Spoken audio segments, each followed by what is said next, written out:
We're sending out information, everybody. I'm just going to be doing a couple things on Discord really quick. Give me a second. Let me just put these in a couple servers just to let people know.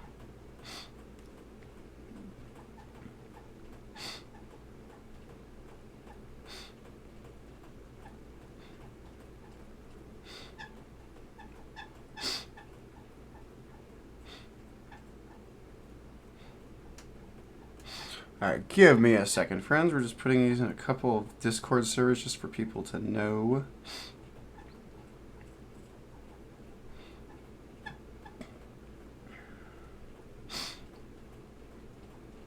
Hello, friends. Just putting these in a couple Discord servers just to get the word out there that we're going live.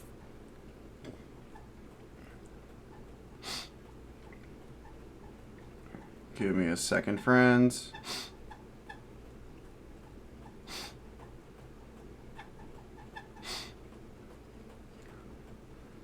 Give me a second.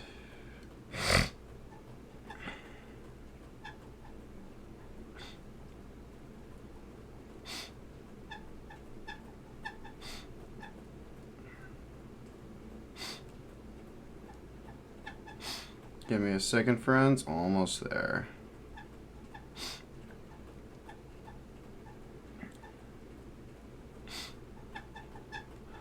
Alright, what's up, Welvin? What's up, my man? I'm just doing a couple things in terms of socials really quick. And I think we're good. So I'm just putting these in a... Yes, friends. Alright. Give me a second. Just doing a couple of things on social media really quick for this, and then we're going to get the show going.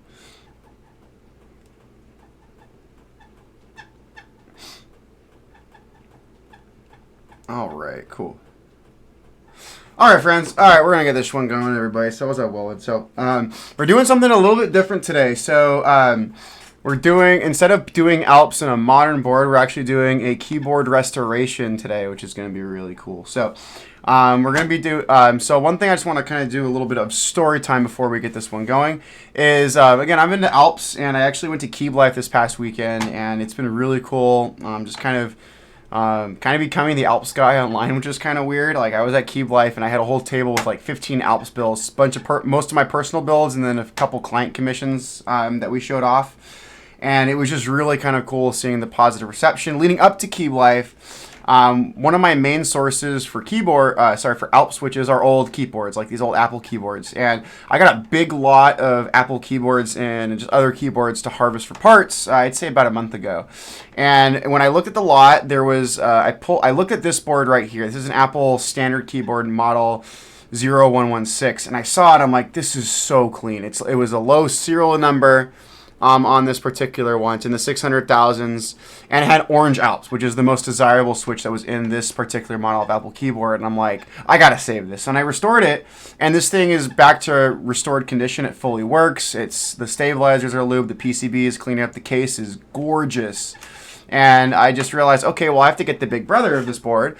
So then I tracked down a clean Apple extended keyboard model 0115. And this board is absolutely sick, and I love it. So I took both of these restoration boards to Cube Life, and before Cube Life, I had a client reach out to me wanting to do two builds actually for Key Cult number 265. So he wanted orange Alps and he wanted green Alps. So I ordered this board off eBay. It was relatively cheap. It was in good condition, and it had orange Alps, which is what I needed. So when I got it in, I started harvesting it yesterday, and I'm like, wait a minute. Normally when I get boards to harvest, I normally try to go after clapped boards or boards that I know are dead. And I figured I'm going to harvest the switches, and then I'm going to see if I can restore it and put a different set of switches in it. So I harvested the orange Alps from this particular board. We're using this for a client build. And I cleaned up the case, I desoldered the switches, and I was very careful to really be careful with the PCB. And yeah, I cleaned the case, so I'll take the top case off. We cleaned it up. There is yellowing on this top case. I'm not going to retro-bright it. I'm not a believer in retro-brighting. It actually damages the plastic. This yellowing took 40 years. If you retro-bright it, it'll re-yellow within about a year. So it just kind of accelerates the process and slowly damages the chemical composition of the plastic. So I'm just not a fan of retrobreading. Now I do clean this in hot soapy water and just kind of scrub 40 years of dirt and grime and just crap off of it. But the top case came out beautiful. And of course, the bottom case also came out really, really nice. And this is so this case is a low serial number because it had Orange Alps. So we're in the 300,000s with this case, but we're going to put in new switches for this one. Another thing that I restored also are the keycaps. The keycaps cleaned up really, really nicely. So we have a really nice, clean set of keycaps. On these old Apple keyboards, they use steel plates. So again, I cleaned up the steel plate, and pretty much the original coating is pretty much pristine. There's pretty much no rust on this thing, and it looks freaking gorgeous. So really excited to be able to utilize this plate. So it's a steel plate, so really, really rugged, gives the board a nice weight. It's very rigid. So this is the original plate from 1986. So we'll use that plate, put that to the side. And then we have the original PCB from 1986. So I harvested the switches last night, and then I cleaned up the PCB. So we desoldered the switches. I cleaned everything up with isopropyl alcohol. This is the original Apple PCB from 1986 for this board. And it's cool because it does say Alps here, and it says Apple Computer Inc. 1986. So it's funny enough, when I was restoring these parts yesterday, one of my friends from Keep Life, who I did a client commission for, he kind of reached out asking me for some Alps advice. And he said that he was interested in picking up a vintage keyboard and doing his own Alps restoration. He was I kind of gave him recommendations, and I was really interested in doing this. And I said, hey, dude, like, I have a board I had to harvest switches from that I plan on restoring, and I'm going to put some different switches in. Like, would you be open to it? And he said, yeah, let's do it. So, so this is a really cool PCB. The backside's green, and then the underside is of course white, which is really kind of cool. So, and again, you can see the different diodes and the capacitors and just different portions of the chips and whatnot, and the control module. So really, really cool board, really cool old tech. So I love this thing, so I'm really excited. And again, we can kind of get a better look at the lower case. So really, really clean lower case. Again, we cleaned it up with hot soapy water. And it came out really, really nice. It cleaned up very nicely. So a really, really good one. So I'm really excited to get this board together. And we're just going to jump through it, friends. So this is going to be a really cool project. And then the switches we're going to put in this board are going to be clicky switches. So this originally had tactiles, orange tactiles.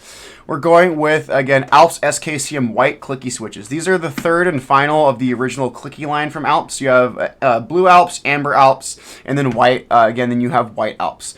Blue Alps and amber Alps are probably the more desirable, with blue being the most desirable, but both of those switches are very cost prohibitive, especially like amber Alps. Amber Alps are ridiculously expensive.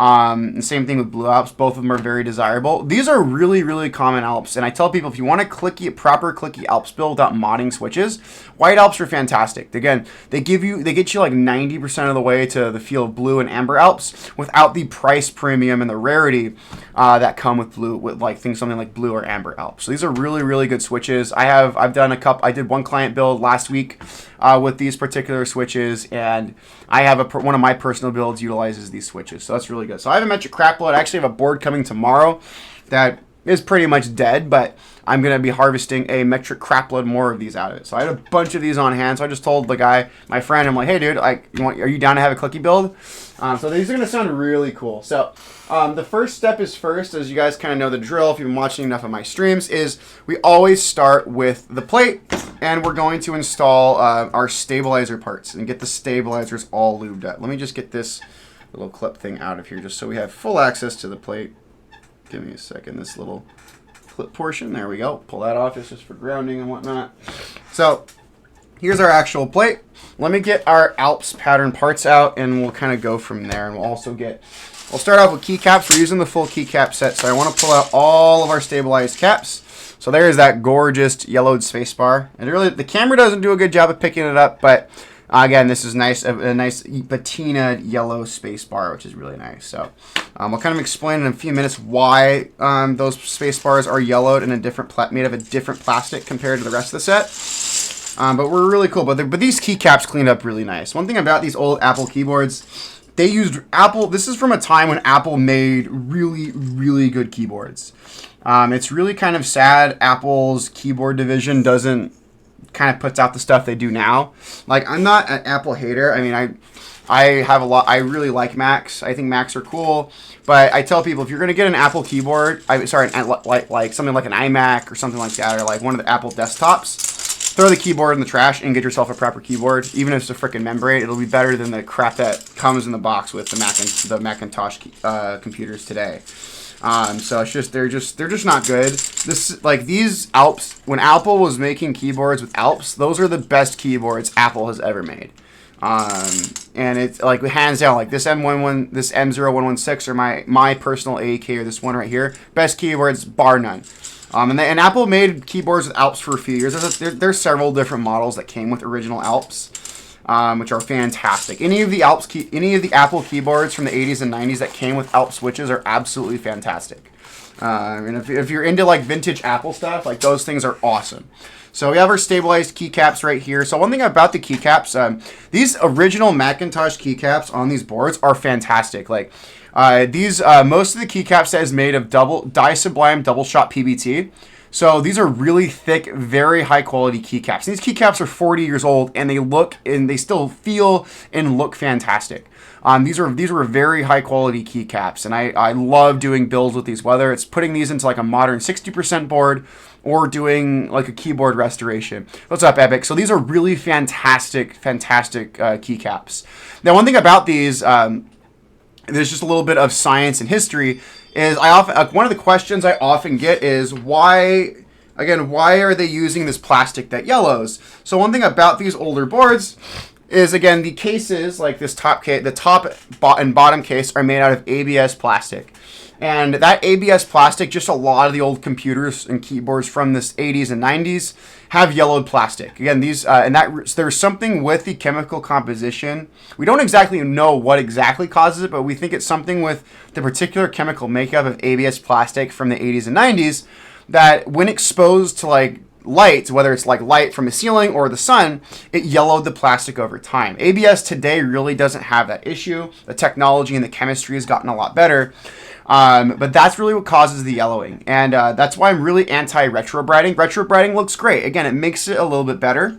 But that retrobrighting is temporary. So if you're getting into like vintage computer or vintage keyboard restoration, I really recommend against retrobrighting ABS plastic. Because if you do it too many times, the retrobrighting slowly damages the ABS plastic and makes it very, very brittle. And eventually you're just going to have broken plastic.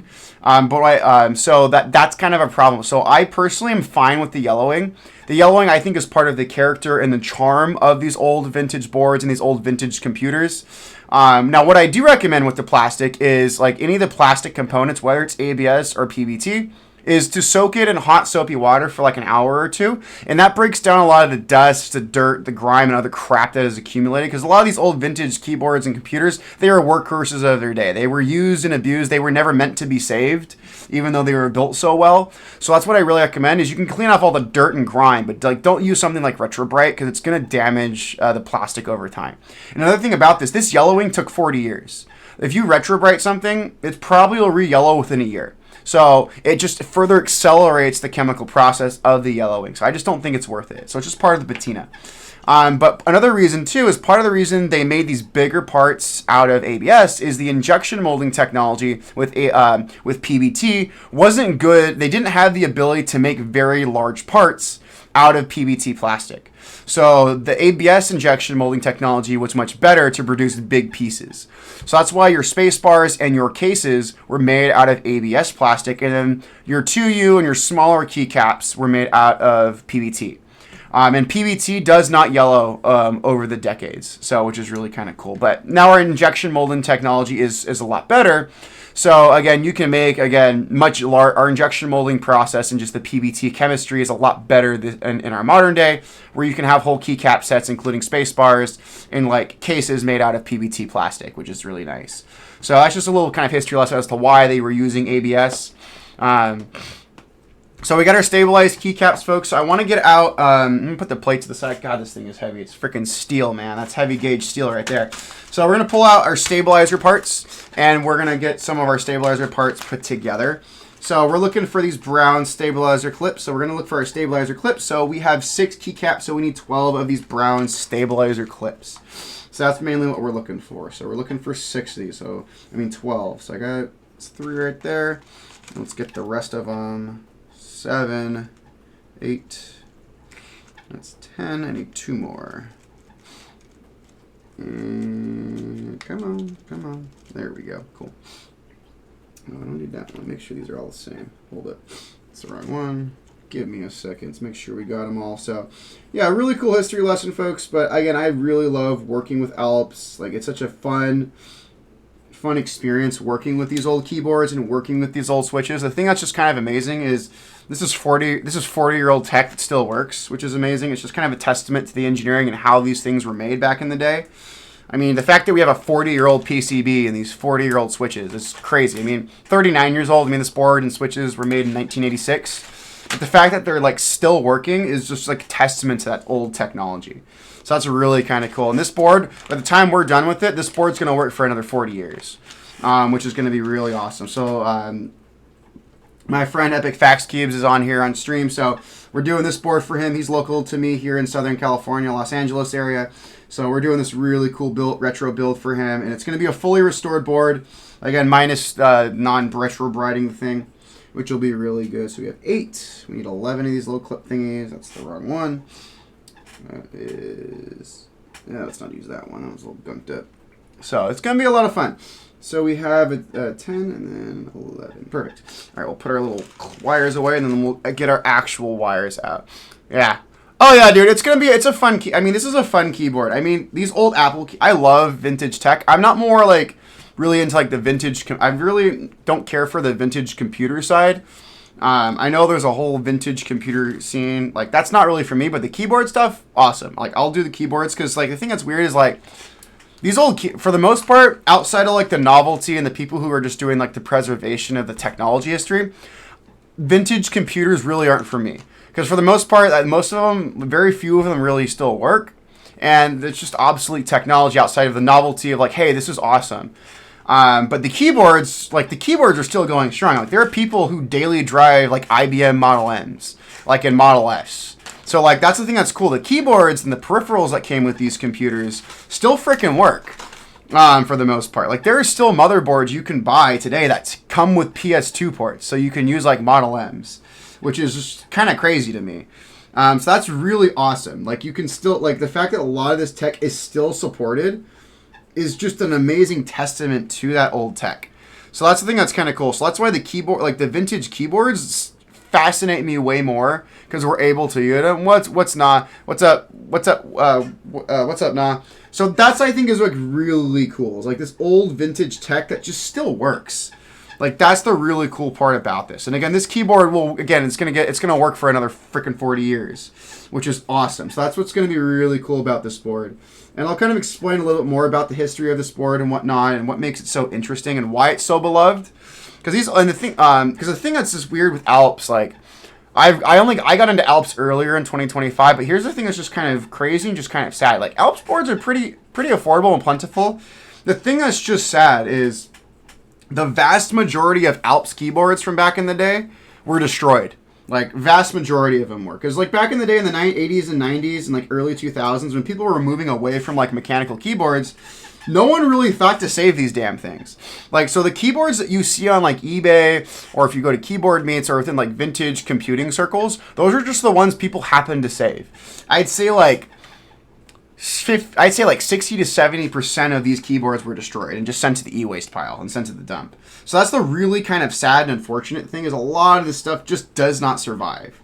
It just didn't really make it. So that's like, so the stuff that we do have is just the stuff that people just thought, oh yeah, let's save that, because that might be cool one day.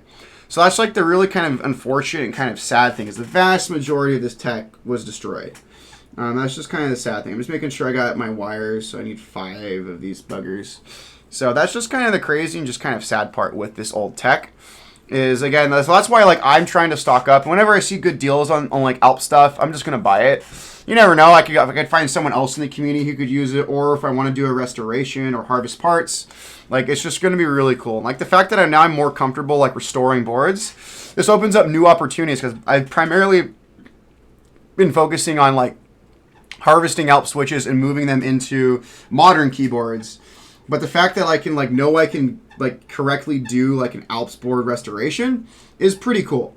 So we got our 5 2U wires over here. So let's put my rat's nest of other stuff here. So that's the other thing that's really kind of cool. So this is going to be a really cool keyboard.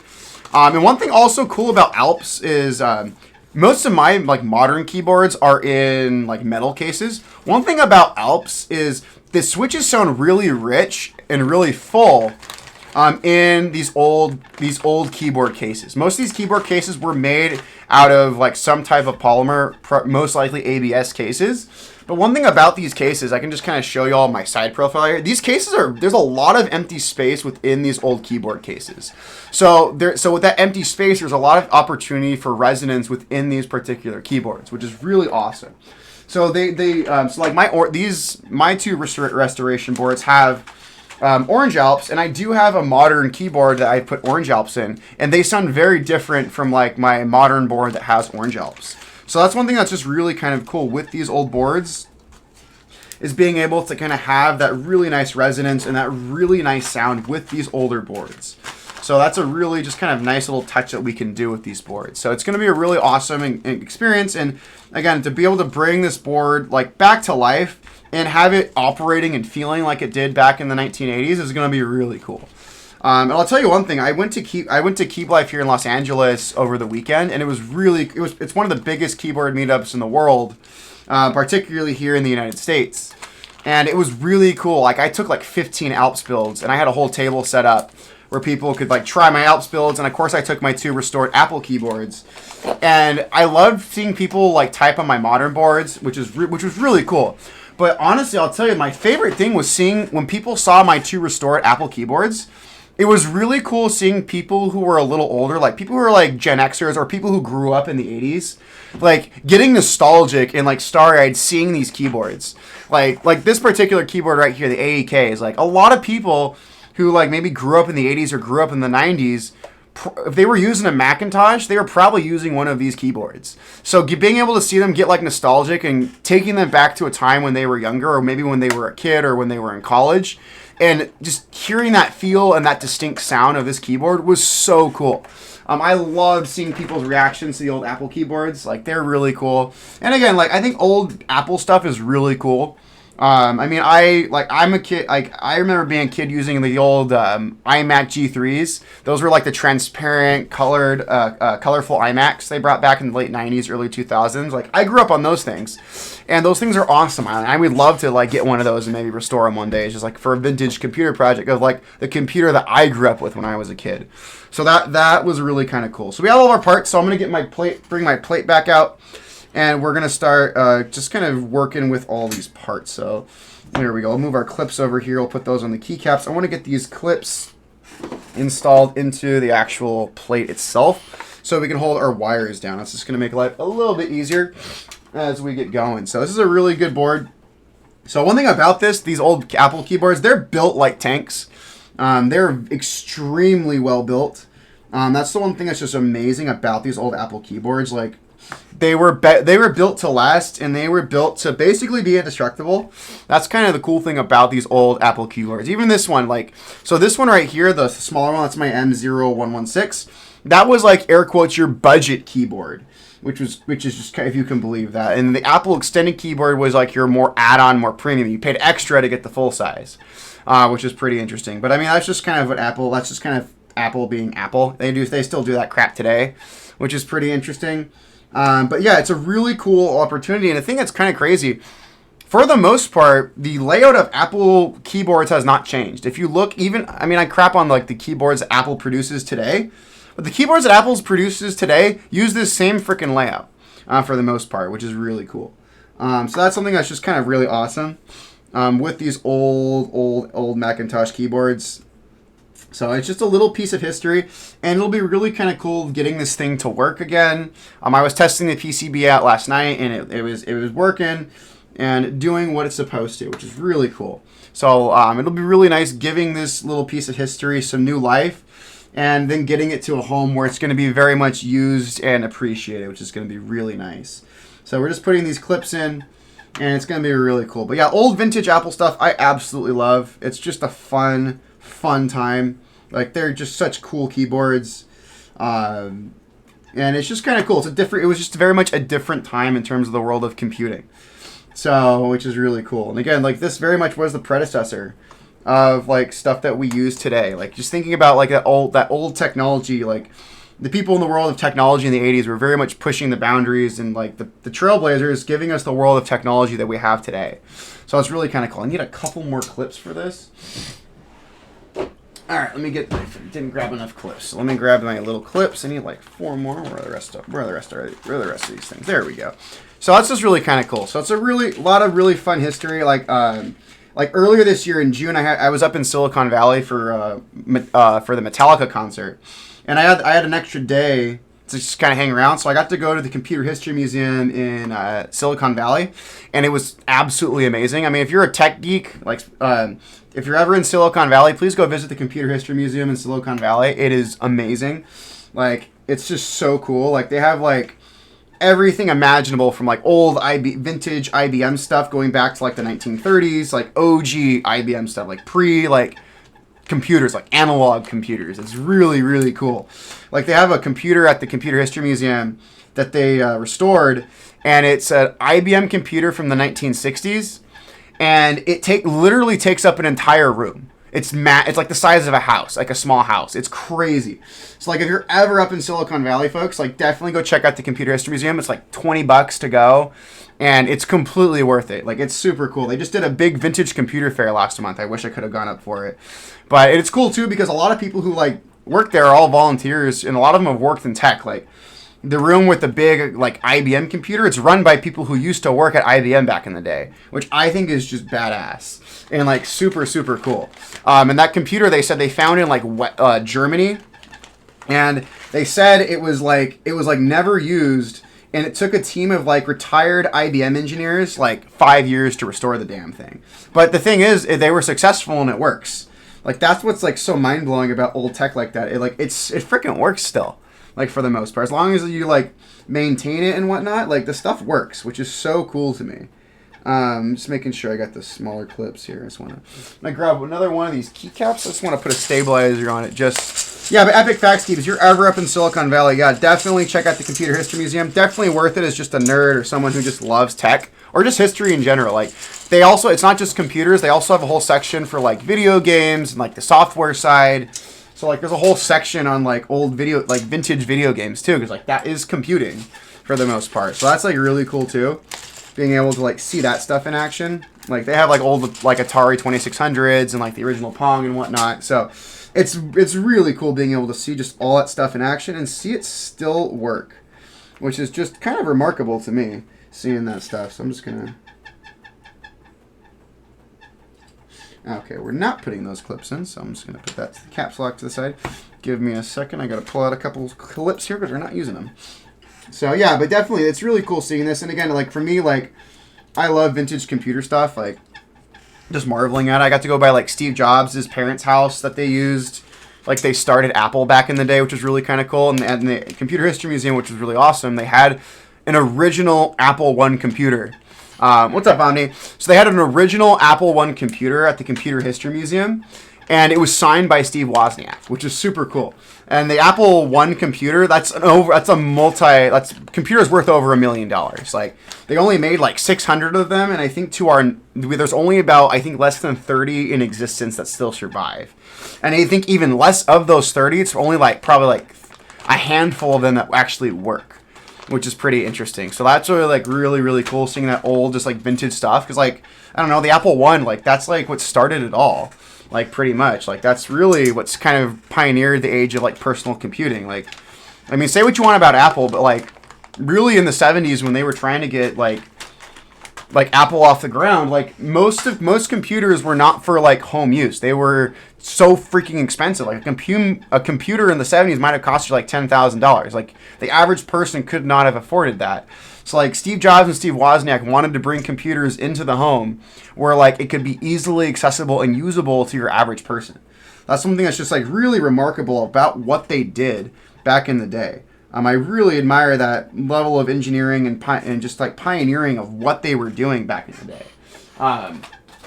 So that's just really cool. So like I really love this old vintage stuff. I mean, Apple, just their history is really cool, and like I just love learning about it and being able to have some of that tech that like Wozniak or like Jobs would have worked on back in the day is just freaking awesome. Because I mean, Jobs was more like the marketing, more like brains of like selling the stuff, whereas like Wozniak was like the hardware guy. He was the one who was like actually building the freaking things. So, which is really kind of cool. But yeah, these old vintage Apple stuff is really cool because like the ROG Macintosh came out like 1984. Yeah, and I think that's really kind of cool. Like, again, if you can ever go to the Computer History Museum in Silicon Valley, absolutely go to it. Because it's also really cool, too, because a lot of the volunteers, the people who, like, work there, like, they're volunteering their time. And a lot of them either work in, like, the tech industry or are retired tech industry employees. So, like, and it's really cool hearing, like, the older, like, talking to the older volunteers who, like, worked in tech in another era. Like, worked in, like the IBM, some of the guys who operate the IBM, the big IBM computer from the 60s, a lot of those guys were IBM engineers in like the 70s and 80s. So they worked on those damn things back in the day, which is really kind of cool. So it was really cool and informative learning about those old computers. And just the fact that they work is just amazing. Like, it's really cool. So like, and also, I didn't get to go, oh, it was amazing. I took one of my Alps boards. And the people at the Computer History Museum just freaking loved it. I got some pictures of my Xeon F1.8X with silicon graphics keycaps and Blue Alps next to some of the original IBM stuff, which was so freaking cool. Like, I love seeing that. I mean, it's cool, too, because, like, I mean, IBM really has kind of taken a step away, I mean, from a lot of, like, the consumer electronic stuff. They're more on, like, the industrial and enterprise stuff. Like, they don't have, like, the presence that, like, Apple does today, or like Samsung, or like the big players in tech right now. But IBM is still significant, and it's cool, like that old school IBM stuff. I mean, for example, like I'm gonna pull out one of my modern keyboards here, but like the layout the Planet uses for keyboards, IBM developed. Like this is from the Model M. Like, so that's one thing that's kind of crazy. Like the keyboard layout that pretty much the entire Planet uses across all languages, IBM developed that. Like, we use that layout to this very day. Like, all keyboards are a derivative of that, like, AT101 layout. So that's something that's, like, really cool. I don't have a Model M in my collection, and I would love to eventually get, like, a Model M and, like, properly restore it. Because, like, the Model M's the OG in terms of, like, just kind of, like, the way we use keyboards today. Because prior to the Model M, like, there really was no standard keyboard layout. For the most part. So that's something that's like really just kind of interesting with these kind of older keyboards. I think is really kind of cool. And I'm glad I'm finally starting to like appreciate and discover like the really cool side of like vintage computers and like vintage keyboards. I love it. So that's something that's just like really fun about it. So we're going to put these clips in the bottom of these keycaps. These clips are going to hold the wires at the bottom of the keycaps, and that's what's actually going to stabilize them. So, but yeah, it definitely is a cool time. But I also tell people, too, in Silicon Valley, there's another museum. I didn't get to see it. Next time up in, like, San Francisco Bay Area, I'll definitely check it out. But there's an Intel museum. So over at Intel's, like main campus headquarters, they have an Intel museum. And again, Intel, like another really significant, I mean, Intel, say what you want about them, but their contributions to like the world of tech that we have today is undeniable.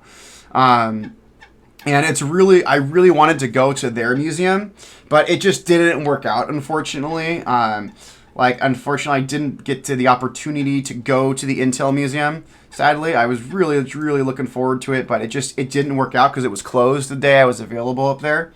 But next time I'm up in the Bay Area, I definitely want to make sure I can go see the Intel Museum because I would love to see like some of the stuff that Intel's done throughout their history, which would be really cool too. Because Intel's another really kind of significant player within like why we have tech that we do today. So yeah, it was fun too, just yapping at with the employees and talking technology and sharing the love of the history and whatnot. Like I absolutely had a blast going to the Computer History Museum, and I got one of their shirts. But I was at Keep Life, and I got this ECDC for Dynacap, so I got to meet Clever and the Omni type crew, which was really cool. Yeah, so yeah, no, it's a good time. Like, if you're definitely in the San Francisco Bay Area, like, that's definitely something you'd like. Honestly, I would take a whole day. Like, I only was there for like 3 or 4 hours because I had other stuff I wanted to do. But you could literally spend a whole day at the Computer History Museum.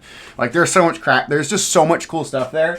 Like, for nerds and like technology lovers, it's just an amazing place. And I'm glad. And the thing that's really cool too, a lot of the major tech companies in Silicon Valley are like donors or like sponsors of the museum, which is really cool. Like, Intel has a whole exhibit at the Computer History Museum. What's that, Niku? And also too, like, you also have like other players too who just really help kind of contribute to like what makes the museums just so amazing. So it's really kind of cool. So like even like the big players today, like Nvidia or like AMD or Apple, are like big supporters of the Computer History Museum, which is really nice. I mean, it's kind of cool to preserve that history and have people who like genuinely love that old tech and whatnot. So, all right, folks, we have it. So, oh, dude, I had like, if you look at my Instagram page, I mean, I have all my socials over here. I had a whole table. I mean, the thing about Keep Life, they don't tell people. They always set a keyboard limit, but I've learned with most meets, bring as many fucking keyboards bring as many damn keyboards as you want, because in most cases, a lot of people who go to meets don't actually bring keyboards, or they bring like one. So like, I've just learned in my experience, I take a crap load of keyboards to a meet, and I usually just get there early enough where I can take up a whole table, and I kind of read the room. If I know the meet's going to be a little bit lighter, I'm going to leave all my crap out. But if I see that the meet's getting busy and they're running out of table space, I'll put some keyboards under the table, make more table space so more people can display their boards. But Keep Life, it's a massive event. The community area is absolutely massive. And there were a bunch of tables where they were not full. So I did not feel guilty taking up an entire table in the display. So, yeah, dude, it was really cool, dude. Like, I mean, I'm lucky being local here in Southern California. Like, I literally can just bring as many keyboards as I wanted to Keep Life. But it was a blast. I absolutely loved it. And again, it was really cool, like, talking with people and like sharing the history of Alps and like why it's such a, because a lot of people came up to me and said, why Alps? Like, why should I bother with this particular type of switch? And it was really cool, like, educating people as to why Alps are worth your time and worth getting into. Yeah, dude, absolutely epic. It was really cool, like, seeing you have your build too next to my table.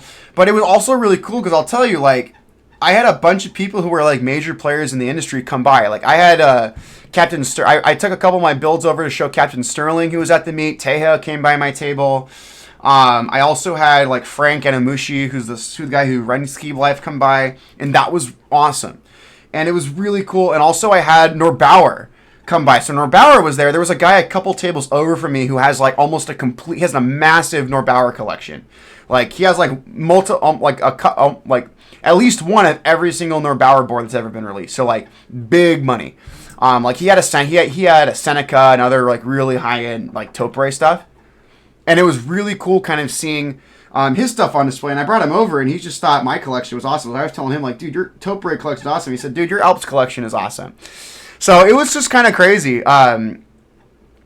Yeah. So like, Alps are interesting. So like, like, for me, like, I like a very like bright, clacky sound. I've never been in like the deeper, more thocky sound, like sound signature and feel like a lot of people in the hobby love. I love clack. I love that old school sound and feel.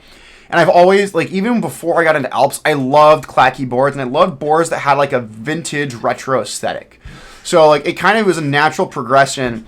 Yeah. Oh, dude, Jace is awesome, dude. I love Jace. He's such a cool dude. I think it's Jace. Let me look at my Discord really quick. He was a nice, but the guy who had all the Norbauer stuff, he was so cool. He's such a nice dude. Let me see. Is it? Yeah, Jace. It was Jace. He's a cool dude. I know he's based here in California. Yeah, but Jace is a good dude. Like, it was nice talking with him, talking shop with him, and like sharing the love of the keyboard hobby. And I hope I can see him. I hope I can cross paths with Jace again at other meetups in California. Because he's a good dude, really knowledgeable, and his Topre collection, I think, is probably one of the best Topre collections in the world, probably next to Norbauer. Like, the guy has an outstanding collection of Topre. So if you're interested in Topre, like, definitely, yeah. Yeah, Jace is cool, but he's a good dude. Like I had a lot of fun talking with him, and it was just really kind of cool just having some just learning more about Topre, because I'm also kind of exploring my journey in high-end Topre. I mean, I do want a Norbauer board. Here's the fun thing about Norbauer. I was talking with Ryan, who's the owner of Norbauer, like the founder of it, and I brought Ryan over to my table. And I got to show him my keyboards, and Ryan said, like, even though he's like the Topre guy, like he was really interested in like Alps, like, but he just hasn't. Hey, dude, that to each their own, dude. We all have different opinions. Trust me. One of my best friends, who's also into mechanical keyboards, I have certain opinions on keyboards that he can't stand, and he has some opinions on keyboards that I can't stand. So it's just to each their own. That's the beauty of the hobby. We're all a little bit different. But I was talking with Norbauer, and we were talking, and he liked what he saw, and Ryan basically said, like, hey, man, like, I'm interested in an Alps build with you. And I said, cool, like, what would you want to do? He said, I want to do a TKL. I said, what kind of keyboard do you want to convert? He said, I want to convert one of my keyboards. Oh, yeah, Jace gave me his whole TED talk about key cult, so, like, I get it, man. Like I said, I don't want to talk about the whole key cult can of worms, but like I get why Jace has the opinion he does, and I respect it. But one thing about Norbauer, so I talked with Norbauer, as Norbauer and I were just kind of talking and just kind of just talking shop. Norbauer basically said like he really wants to convert one of his TKL designs to Alps. So I kind of walked him through the process of what I do and talked to him about Careless and whatnot, because I would need Careless's help to do the project. Because Careless, I would need his help to design the actual plate. And then we would just use like an H87 I would just work with Norbauer to make sure his case can like work with like his plate. We can convert his plate file, and then also make sure it takes like an H87 pattern PCB, or it can use like a unified daughter board. And that was really cool. So it'd be really cool. So Ryan gave me his card, and then again I sent him an email. So Ryan's a busy dude. But if it materializes where like, hey, I can do this collaboration with Norbauer, that would be really freaking cool. Because like, I don't personally own any Norbauer boards. I've targeted other boards, and I know Ryan caters to a specific type of market and clientele within the keyboard hobby. Again, he deals with like high-end clientele, the more bespoke side, and I get that. Like Ryan has found his fan base. Like if you go to any meetup and you see Norbauer folks, like Ryan has a very dedicated cult following for his boards, and rightfully so. The boards are awesome, but they also just demand a certain price point. And I mean no disrespect to Ryan. Again, like he's found his niche within the market, and he's capitalizing on it, and he's doing very well within that niche. And again, whenever I see Norbauer boards go with for sale on mech market, people want them. And again, I always see want to buy posts for Norbauer boards. Like people really like the boards. So just because I know one of their main criticisms is, oh, I don't like the industrial design. Oh, they're too expensive. I mean, like, I look at it this way, like, there are something like the price point or bespoke high-end keyboards that are like over $500 for everybody. No, the vast majority of people in the mechanical keyboard hobby are not going to spend $500+ on a keyboard. Most people in the hobby are between $100 to about $250 for like the vast majority of people. That's just what people can afford or are willing to pay. But you have a small subset of people in the hobby who are enthusiasts and who have a little more disposable income, who are willing to pay that higher premium for certain keyboards. Like, trust me, I have bought keyboards that are north of $500. Like, I have several keyboards that are, some of them are even over into the four-figure range. Like, so like I have boards like that. Some of my Alps builds are over $1,000, like all in. Yeah, but like I said, like again, I have a Han H2H. I'm waiting for Dynacap. And I also got Han's Pro 2K case. I think Han, like, doing great work for, like, I'd say, like, custom high-end Topre or, like, DN works. But, like, Norbauer, like, has found his place in the market. And I really respect what Ryan is doing. Because also, too, if you look at his Seneca, that's his board, his TKL, it was, like, $4,000. Like, I know a lot of people crapped on it. And, again, even for me, it's a $4,000 keyboard for me. Absolutely not. But Ryan has a dedicated small clientele who that absolutely appeals to them. So like I get it. So like that's just certain things. Like Ryan isn't catering to the mass market of keyboard fans. Ryan is catering to a very small segment of the keyboard hobby. that are a little more high end, have more expensive taste, and are willing to pay for that expensive taste. So that's just the thing with Ryan. Like, so again, I have the utmost respect for Norbauer and what he's doing. He's doing some really cool stuff, and like that stabilizer design he did for the Seneca is just absolutely amazing. Like, he had a giant like demo model on display of his stabilizer design, which was awesome. And again, a ton of people had Norbauer boards on display, which is really kind of cool. So it was really just kind of nice. So eventually I would like to add a Norbauer board. And I was talking with Ryan. He had a couple prototypes of a board he's working on. But the one thing with Norbauer, Ryan's a very patient guy, and he takes his time with his R&D. Yeah, I think it was the same stabilizer thing. It was kind of cool seeing the model on display and seeing like what went into like Ryan's design.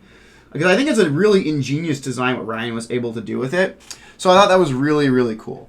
So we're going to get that one going. So I'm going to put my brush to the side for the moment. We're going to get our switches mounted. But it was really kind of cool. So like Ryan, I genuinely like Ryan from Norbauer.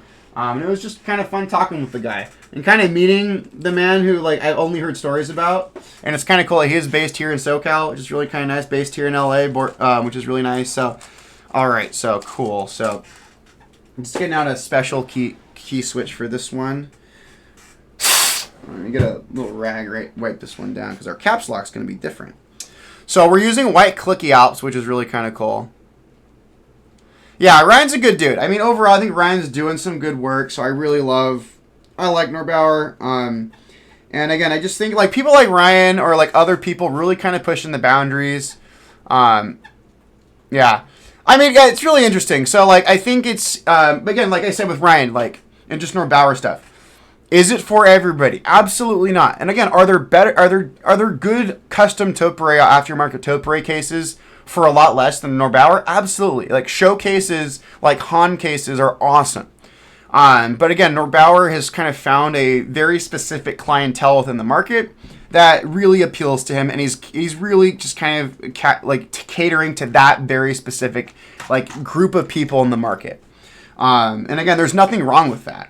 Again, Norbauer is not a like mainstream seller. He's not a mainstream designer. Again, Norbauer never, and again, like I talked with Ryan, his intention never was to produce a mass market product. Like, again, he was always kind of going after that smaller, niche, high-end, bespoke stuff anyway. So, like, and again, I respect that, which is really cool. And again, there are other alternatives. There's also, like, yeah, dude, Dynacap. Also, funny thing about Dynacap. So, like, I finally got, so, the Omni-type crew was there with Clever. So, they were all there, which was really cool. And it was really nice meeting Clever and his crew. And they had, like, Dynacap prototypes and stuff on there. As of talking to Clever at Keep Life and per his Discord right now, they're on track to potentially launch Dynacap by the end of September or early October of this year. That could change. But I was talking with Clever, and essentially what he was saying is they want to do it right. Like, and I kind of get that, and I respect that. Dynacap's had a lot of R&D and delays, and they say like, hey, we're gonna release it this time. I'm sorry about that, folks. So that's one thing that's just kind of interesting is the whole Dynacap project. I have two boards I'm waiting on Dynacap, like my Han H2H, and again I also got the Han Pro 2K on Group Buy. All those boards those two boards I have in my collection are waiting on Dynacap, because the cool thing about Dynacap, and I think I tell people, I think Clever also has had to clarify this, it is not supposed to be a direct replacement for like OEM Topiary parts. I don't think it'll have a full interchangeability of parts with like OEM Topiary. And I don't think it ever was supposed to be. But one thing that's cool about Dynacap, and I think the issue with Topiary is like finding Topiary style like pattern keycaps, you're very, very limited. You basically have to stick with OEM or the handful of manufacturers who produce Topiary keycaps.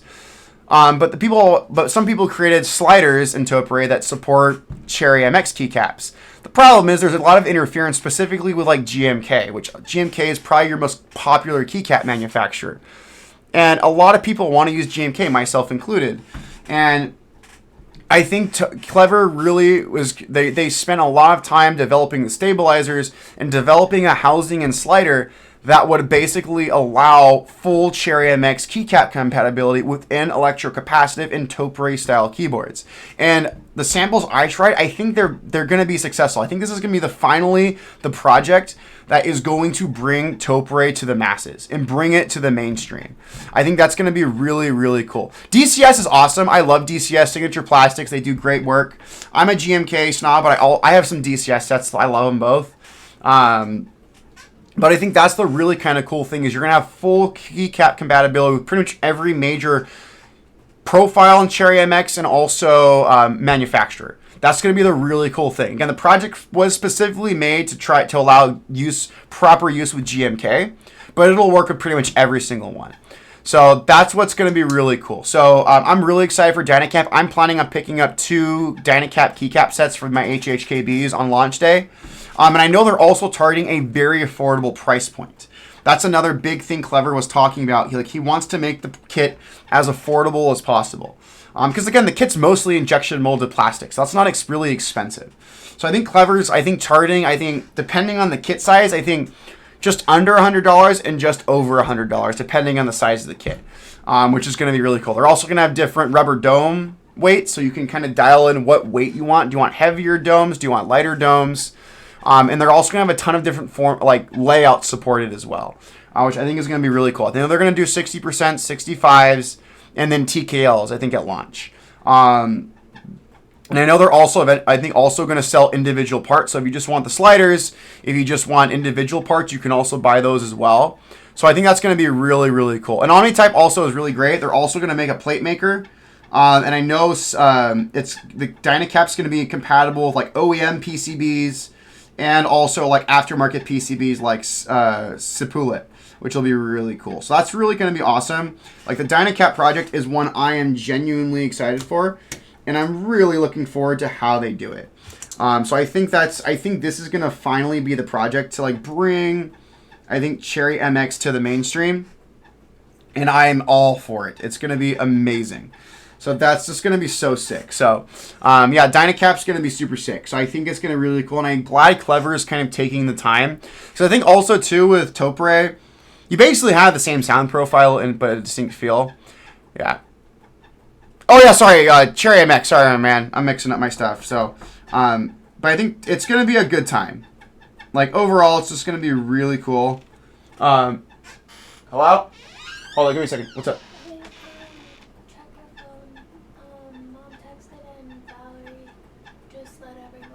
Okay, cool. Awesome. Yeah, sorry, just I had to learn some new stuff. So there we go, friends. So good times, everybody. So that's just really cool. So there we go. I'm just chiming in here.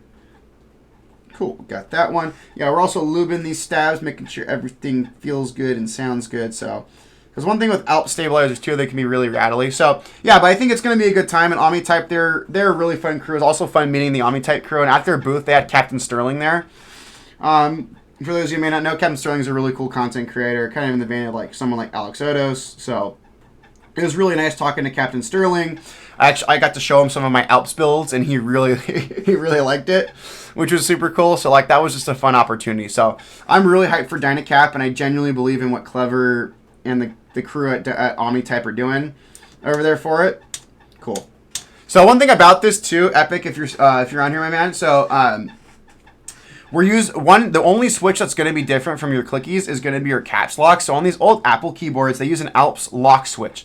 So when you press caps lock, it's going to stay down. And while it's down, your caps lock will be on. And then when you press it back up, the keycap will come back up. So that's going to be really cool. So you have a locking down one. No, you're good, dude. So yeah, it's going to be a really cool one. So you're going to have a locking caps lock. That's just what these boards came with. So I'm maintaining that as part of the kind of feel of the board. Let me get my left shift, folks. But yeah, it's going to be a really cool board. So I think overall, the Omnitype guys are doing a really good job. It was also cool over there at Keyb Life. We had the crew from Canon Keys was there. Also, they had some peeps from Novel Keys, which was really awesome. So Canon Keys and Novel Keys, it was kind of cool seeing some boards and projects that they have upcoming, which is really cool. And also just seeing some of the other cool community stuff. There was some really cool stuff. There was 40%. There was fully custom boards, boards that have had custom Cerakote or prototype boards.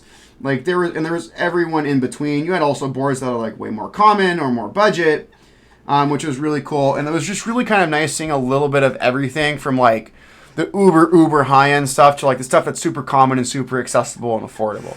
So that's what the cool thing about the Key Life was. You get and it's also nice just meeting members of the community and people you may only have seen in username on Reddit and Discord, or being able to see boards that you've wanted to try and are interested in buying. That's another thing I recommend people try to go to meets is if there's boards that you're interested in trying.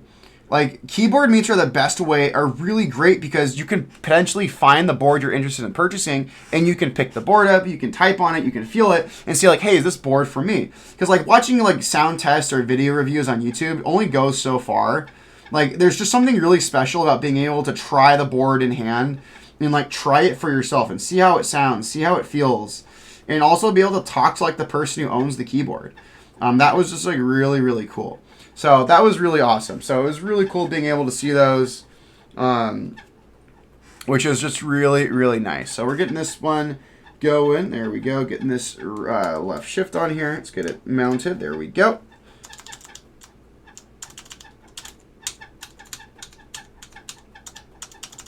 Cool.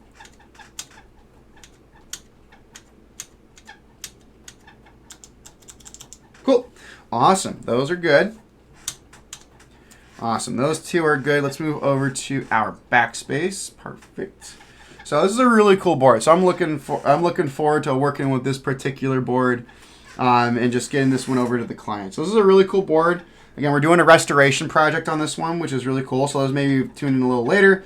Again, this is an Apple extended keyboard model M0115. So this board was produced in 1986. And I actually got this board over the weekend while I was at Key Life, but I harvested it last night, and I decided I'm gonna take my time, like harvesting the switches, and see if we can maybe save the board and maybe repurpose and restore the board. So I harvested it had Orange Alps. That's the primary reason I bought this board. These boards are the best sources for Orange Alps. Like this was the primary board that came with that switch, and Orange Alps are a fantastic tactile switch. And it was really cool. So like I got the switches harvested and everything, and we were able to get everything going on that one. And then I thought like, hey, let's see if we can maybe restore this board.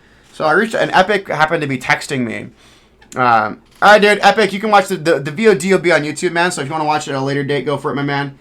But it's a really cool board. So yeah, take it easy, Epic. And again, I'll be in contact on how we can eventually get the board to you, my man. So it's all good, dude. So it's going to be a good stream, folks. So we got it. So we're getting this one going. So this is going to be a really cool board. But I think overall, just the history of this board is really cool.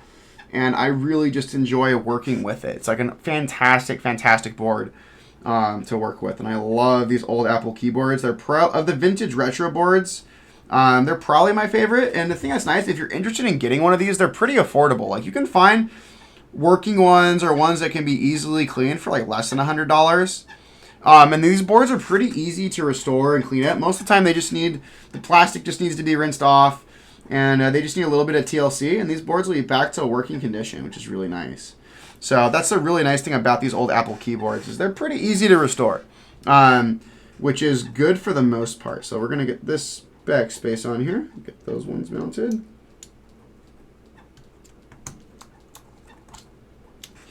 Just do a little bit of wiping here. Give me a second. Oh no, my switch came undone.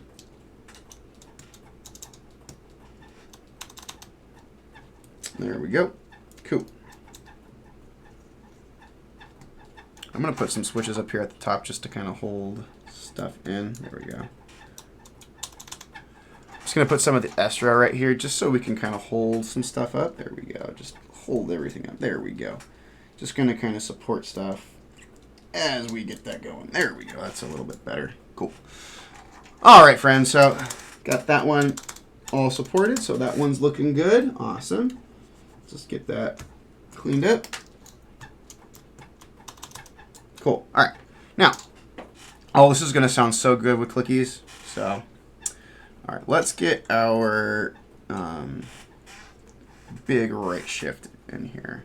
So this is one of our bigger keys here, friends, but it's going to be a good build, everybody. I'm really looking forward to I've been looking forward to this build, and getting into Alps proper restoration, like not just switch restoration, but like board restoration is really cool. So I'm really excited working with this board, and this is going to be a really fun build. And it's going to be really cool. So to be able to give this board new life is going to be awesome. So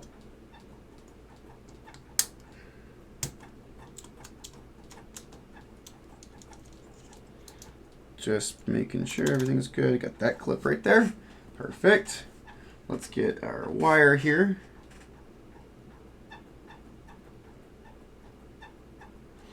All right, let's get that one right there. Cool. Got our lube right there. Let's get these clips under here lubed, and then we're gonna be going, folks. But this is gonna be a fun stream overall, folks. But yeah, I had a blast at Key Life, and it was just a fun time, folks. But I definitely, if you can make your way out to Los Angeles, definitely try to attend Key Life next year, folks, for 2026. It is a fantastic event. And what's really cool about Key Life too, it's the whole event for charity too.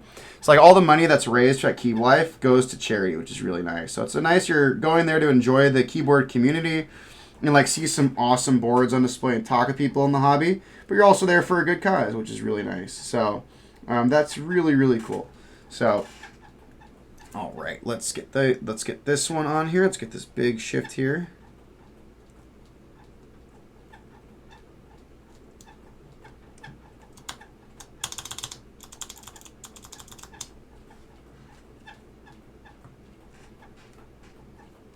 Give me a second, friends. I got to respond to something.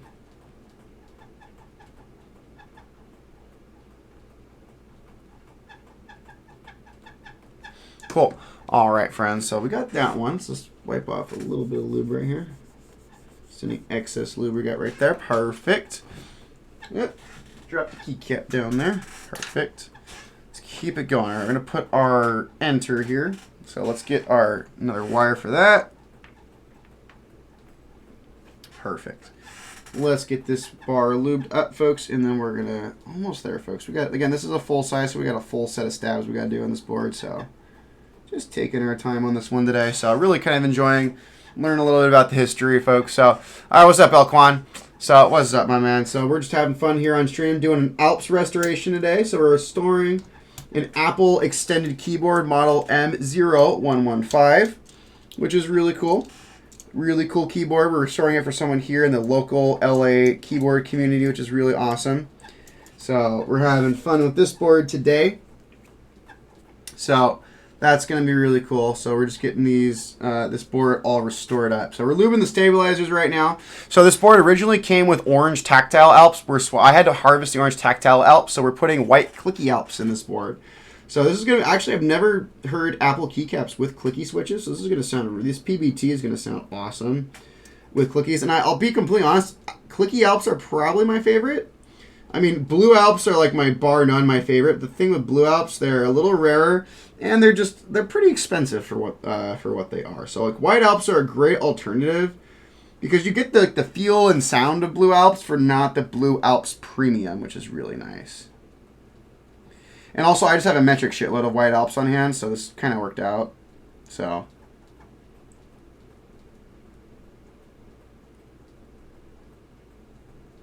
cool.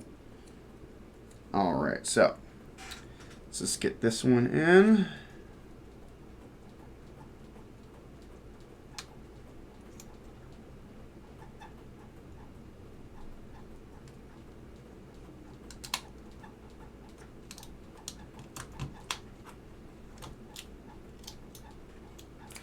Okay, cool. Let me just wipe off some excess right here.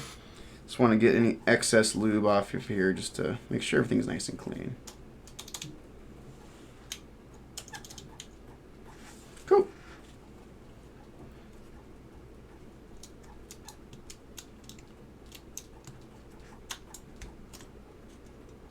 Just making sure everything is good here. Perfect. And then that. Cool. All right, we're getting there, folks. We have a couple more of our smaller ones. Oh, dude, yeah, dude. I mean, Welvin, we're using the same switches that we put in your Frog TKL. So they're really good switches. Like White Alps, I think, are another kind of underrated Alp switch. I mean, for clickies, a lot of people, I tell people, if you can swing it if you can swing the price premium, like absolutely go for blue or amber Alps. Here's the problem. They're really expensive. Like amber Alps are going to be running you like $4 to $5 a switch. Like especially if you want to do like a TKL or like a full size with amber Alps, that's expensive. Like you're looking at probably $600 for a set of switches. For ambers, blues you're probably looking $400 or $500. Like it's not cheap. So that's the thing I just tell people. Like so that's why like white Alps are really good because you get like 90% of the way there with sound and feel for like a hell of a lot less. Like white Alps are really common and they're one of the more accessible Alps switches, which I really enjoy. So that's one thing that's nice because I also too like I've done like client commissions. I try to like Alps can be expensive. I've done some Alps builds, especially whether it be like some of my personal builds or like a couple client builds that were ridiculously expensive because the clients went with like a high-end modern board and like a Alps switch that's like really expensive. Like this Alps board I sent off today was in a fully custom 1-of-1 JO2 that was Cerakoted. It was also had blue Alps, and those switches were not cheap. So like that was a very expensive build. So like, but like white Alps are great because I think they give you like for the money. Like I think they're one of the best clicky switches you can do, and they're really affordable. You get that clicky Alps sound and feel for not breaking the bank. So that's something that's really nice. So like I love white Alps. I know some people kind of crap on them, but I like them. So and I think they're a good switch, and I really recommend them. If someone wants clickies but they don't want to just do that premium that comes with like just clicky Alps. So that's just something that's really nice. So yeah, we're on the number pad now, lubing that stuff, so we're just getting all that stuff going. So give me a second, let's get all that lubed up. Cool.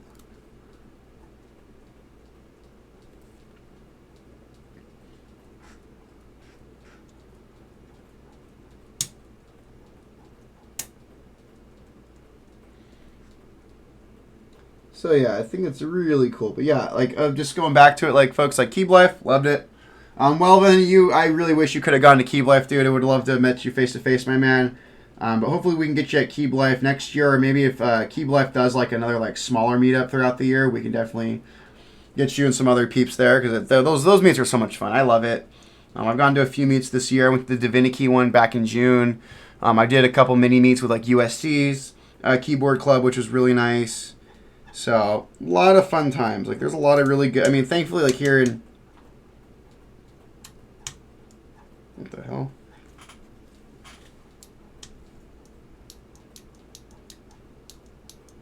Huh.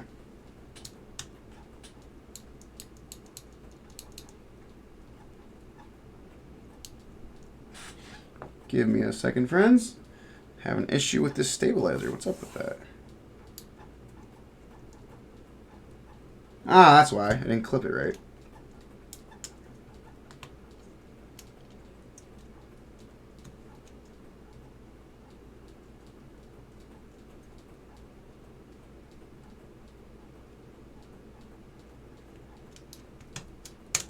There we go.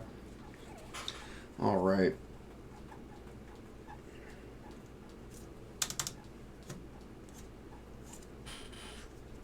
Cool. There we go. Got that 0.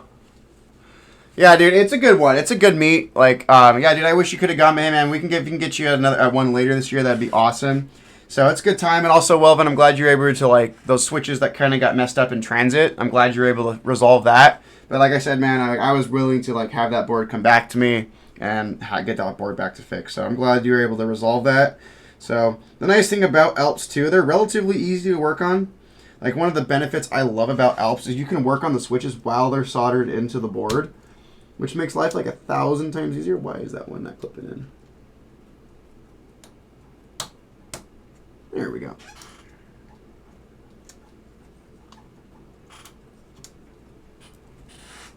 Cool. Just gotta be mindful of these switches, keeping them firmly planted in.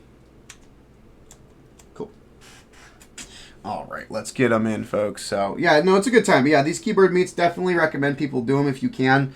Or if you're in an area, like, organize one. If you're in an area that really doesn't have keyboard meets, like, definitely organize one. Like, they're You can just find like a room at like a library or like a local community center, like, or like hell, like even a coffee shop. Like I've seen keyboard meets in other parts of the world where they literally just have everyone meet in a freaking coffee shop, and they just call it a day, which is like really cool. So I think that's really cool with the keyboard meets. Like it's also been cool, like some on like Discord, like seeing keyboard meets in other countries. Like it's just really kind of cool. So like it doesn't have to be like a big one. Like Keyb Life or like the Seoul Mechanical Keyboard Expo, like those are really big events. But like it's just kind of cool too when just members of like a particular community or country just like do a keyboard meet, and it's just like a few people in the city who come in the region who come together and just have a fun little keyboard meet. So that's something that's like really cool. So the community is definitely fun. And after Keyb Life, I got to have me and some of my friends who I've known. Like my best friend, someone else we know through the community. We went to like a local restaurant and we had food after Keyb Life, so that was nice. Okay, just make sure.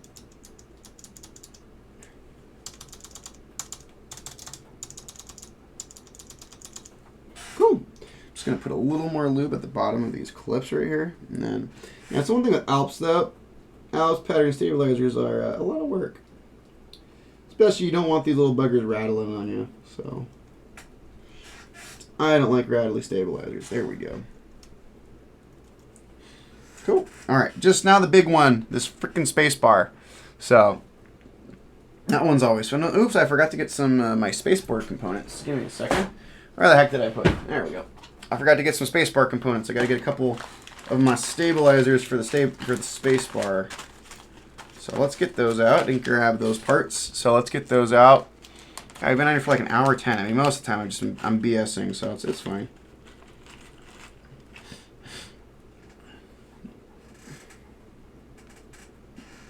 Cool. Let's put this stabilizing post here. Yeah, it's a little dirty. Let's get a cleaner one. There we go. Cool. Got it. All right. Let's put the rest of these in. Oops. Cool. Let's put these little posts away, and then we'll get the rest of it going. So this is pretty good. Oh, so we went. So like where the meet was held, it was Beta Mitch hosted in like Pasadena, California. So one thing that's nice is there's like a really large like Asian American community, particularly like Chinese around there. So it's nice. We went to one of the people I went with my best buddy, who's also into keyboards, and then Chicken Man. And one thing about Chicken Man, he designed GMK Cluck, which is really kind of cool. And Chicken Man's Chinese himself. So he has a really good dim sum dumpling place that we went to near Pasadena, and it was like, oh my god, it was so good. So freaking good. So like that was just awesome, being able to have like some really, really good like Chinese food, like the real deal. So yeah, that was a blast. So yeah, a big shout out to Chicken Man. If you ever want to get one of his, if you ever want like a really cool GMK set, you want to try to track down, GMK Cluck is amazing. Like it's very much in the vein of like GMK Greg in terms of like meme sets. But like GMK Cluck is a really cool set. I have the complete set with the chicken face and whatnot. But yeah, GMK Cluck is really cool because also like Chicken Man designed that GMK set when he was in high school, which is just kind of crazy to me. Like I was busy like picking my nose and being stupid with my friends in high school, so that was just kind of cool.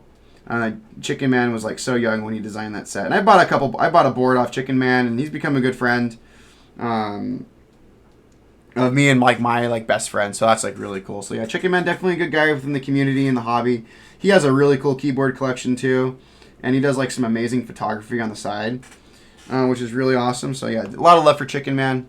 One of the people I really love within the hobby. Just a really good dude overall. So just getting that one in. So yeah, once we got the stabilizers, we can again just mount this to the plate, and then we'll solder in our stabilized keys. So cool. Got that wire in. Put a little bit of lube at the end of this thing right here. Perfect.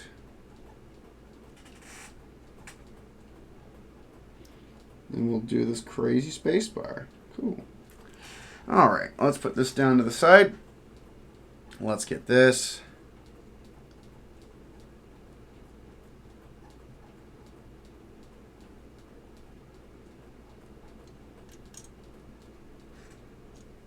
Cool. Let's get this This is space bar is going to be so much fun, everybody. One thing about Alps, this Alps space bars are just kind of a pain in the ass. So just beware. Yeah, that's why I always save Alps space bars for like the very end, because it's just, they're kind of a pain in the ass. Not kind of, they are a pain in the ass. So I got to like orient and get everything correct.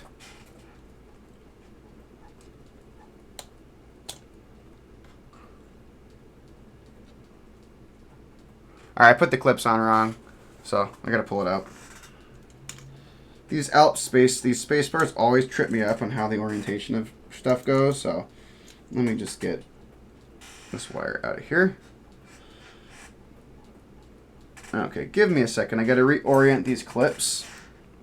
They go the other way. I put them on the wrong way. Gosh darn. Alright, let's put a little more lube in there just to make sure it's all good. But yeah, we're going to have a fun build, everybody. Fun build stream. So again, those of you who have been popping in, it's been nice. So thank you so much. It's always a fun time. Again, just spreading the love of Alps, educating people. Again, if you're interested in like an Alps board, Alps switches, or an Alps restoration, or just anything Alps, like feel free to reach out to me, folks. I'm happy to, we can like kind of talk price and get ideas and help you figure out what the heck we exactly would want to do. But yeah, like it's a lot of fun, and it's been a Key Life. It was really kind of cool showcasing my personal collection and also just other client commission builds I've done since I've really gotten into this, which was really cool. So I had 2 client commissions that were on display. So really, really fun time.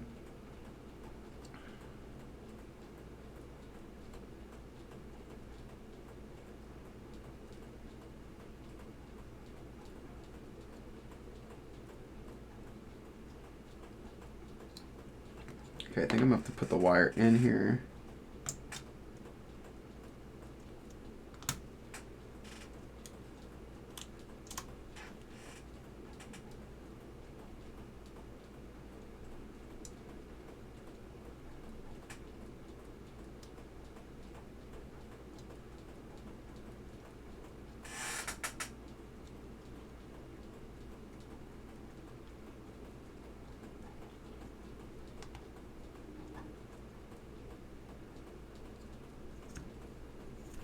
And these space bars are always a pain in the ass.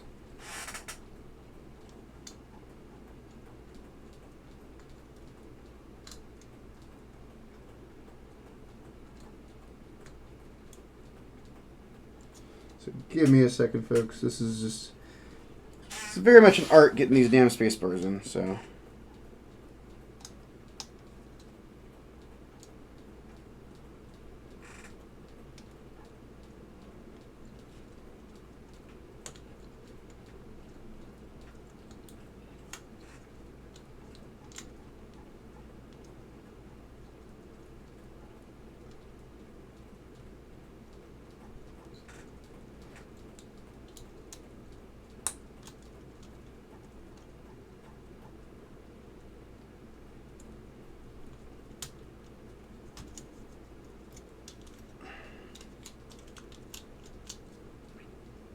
Yeah, give me a second, folks. This is being a pain in the ass.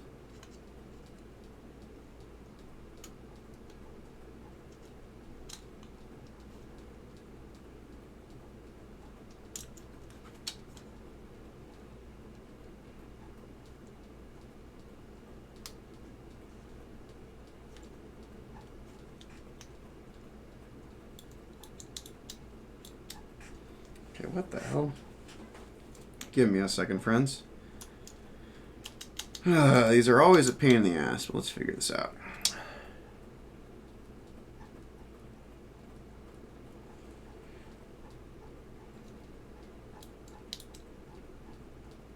Huh, I'm gonna use too big of a wire.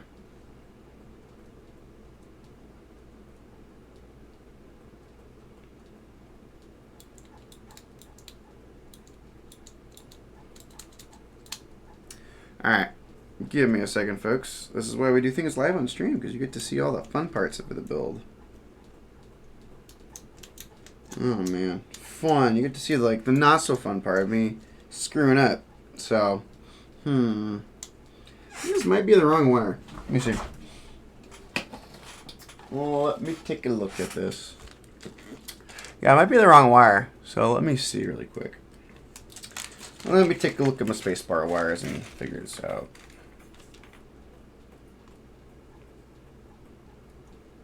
Not that one. It's too small. Too small. I don't know. Give me a second.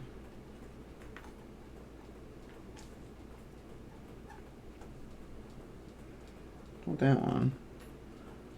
Huh. That's right. I'm gonna try this one. Yeah, I don't know what's up with this. So, I'm gonna take a look at mine really quick. I want to see how I oriented this spacebar.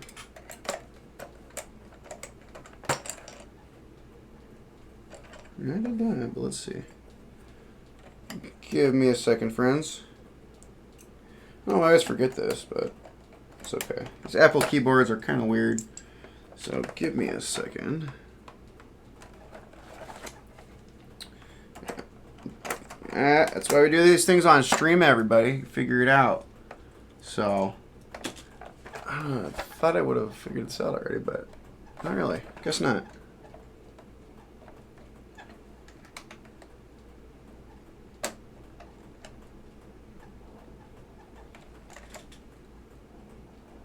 Okay, it's the other way. Alright, it's the other way. Okay, good to know. Alright, let's see. I think I'm putting my clips on wrong. I don't know what the hell's going on with this keyboard, but let's see. Okay, clips go this way. Okay. Yeah, but if I did that...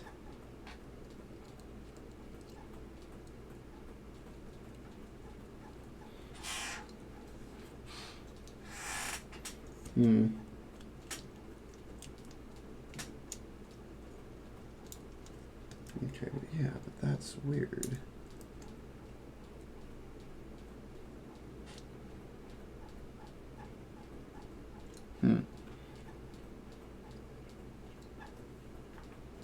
Let's try this one.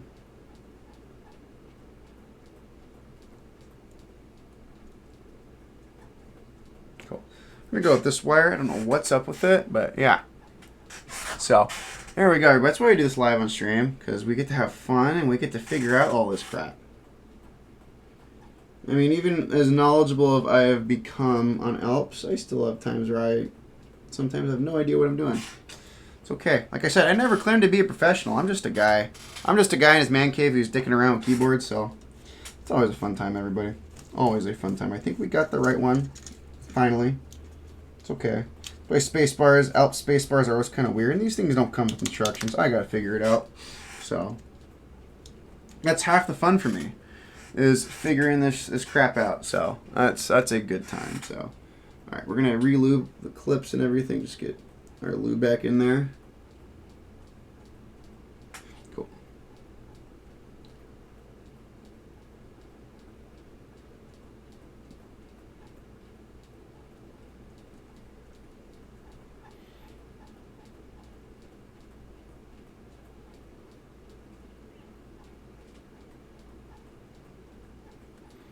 Okay, cool. Put this over here. Now we're just going to lube these clips again and lube this post just to make sure everything is nice and lubed up.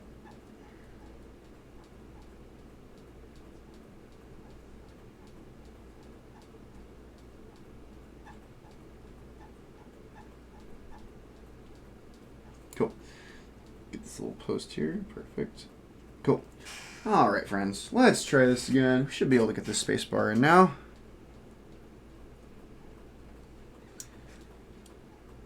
At least hopefully. Pray for me, everybody. Let's see if we can get this in.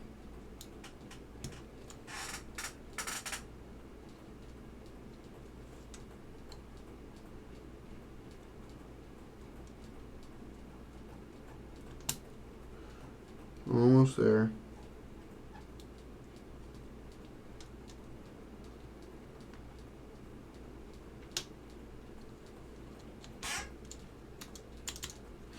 There we go.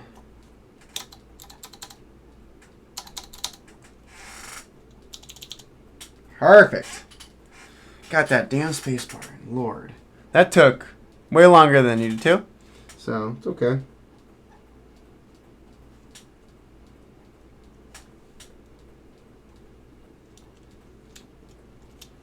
Alright, friends. Let's put this piece, let's make sure everything's properly seated in the plate.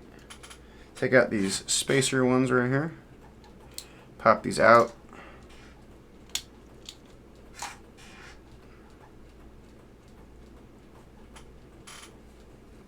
Okay, let's get the PCB. You can kind of see our old school PCB here.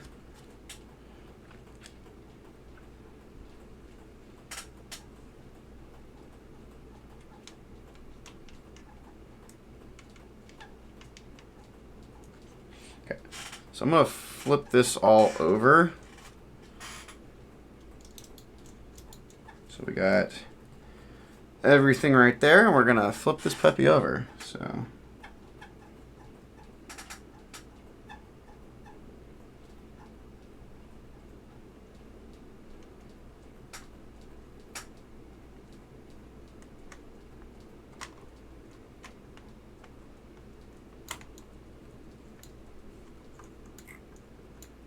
Alright.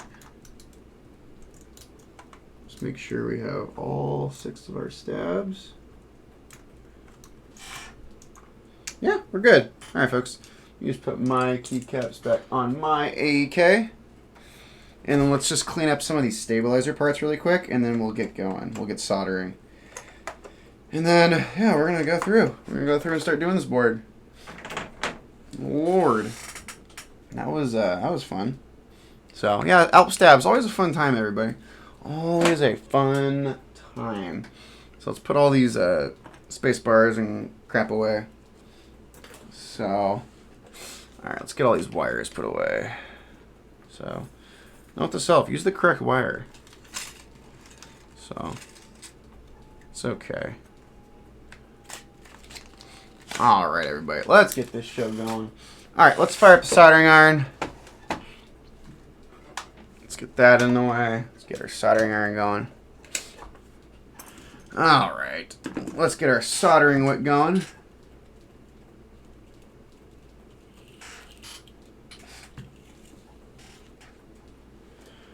All right, let's get our soldering iron going.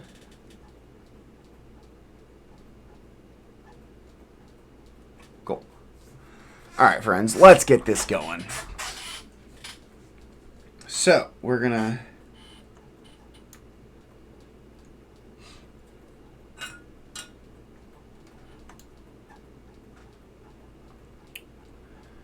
we're good. All right, I'm gonna turn my vent on.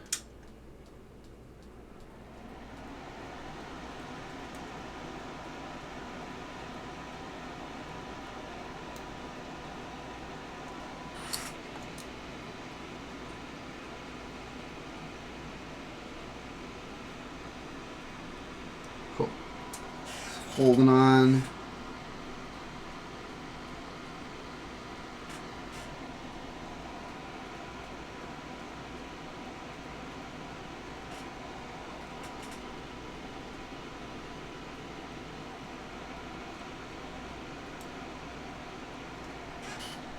Cool. Couple more stabilizers.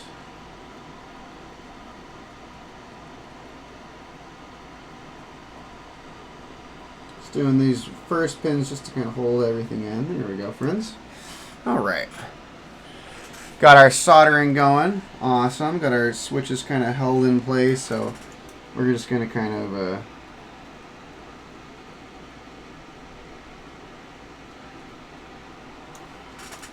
do a little technique I like to do just to make sure everything's firmly seated.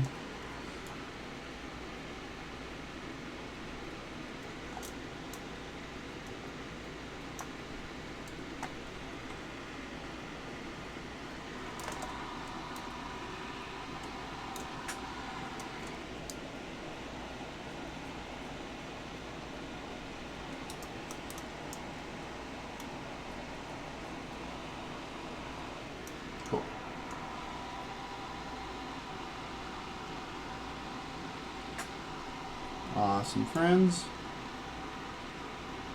Just want to check a couple things really quick. Awesome. All right, friends. We're going to solder the other pins in, and then we'll do some testing on this one.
Cool.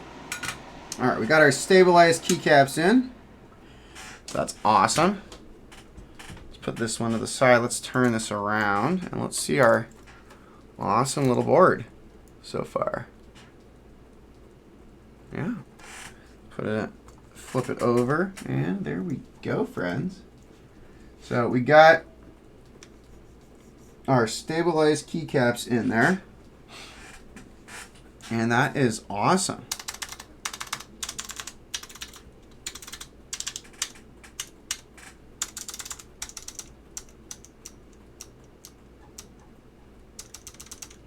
Awesome. Oh my god, this is going to be so good. Oh yeah.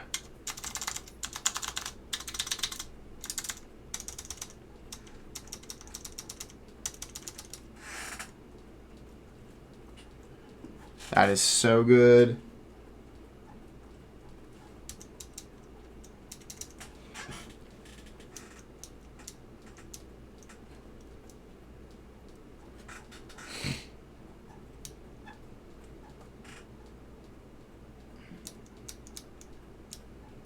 Yeah. Cool. All right. So, just like standard practice, we're going to test this particular board. So I'm going to move my Apple standard keyboard out of the way because this thing just takes up so much room. This is such a big board we're restoring. Let's put that one to the side. So everybody, one thing about these Apple keyboards is they use their kind of own proprietary connector called ADB. It's called the Apple Desktop Bus. It was kind of the competitor to IBM's PS2 standard from back in the day. We can obviously see PS2 won out. People still prefer PS2 over ADB. So if you're going to use one of these Apple keyboards, you either have to create some kind of converter or adapter to convert it to USB so you can use it with a modern PC. So I got this one from Wombat. It's about 40 bucks. Really great converter, and it's really easy. So it allows me to use this with my modern computer. So we're just going to plug her in. There we go. Awesome. Converter's working. So I want to just go into open up a switch tester and just make sure we are working. There we go. All right.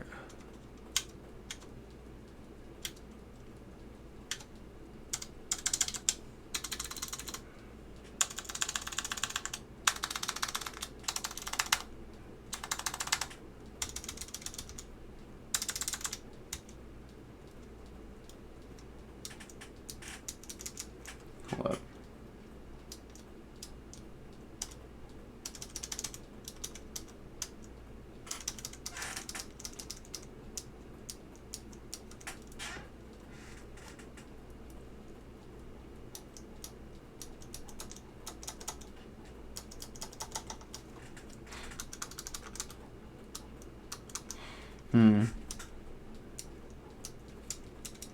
It's not being right. All right, I'm going to pull this one out because this is just being weird.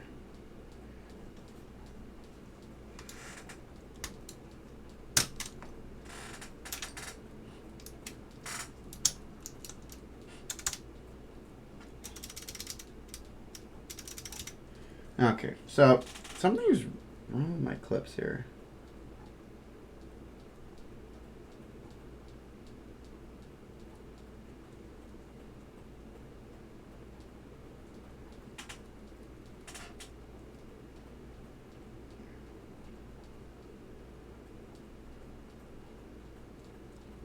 Okay, I just want to, that enter is being weird.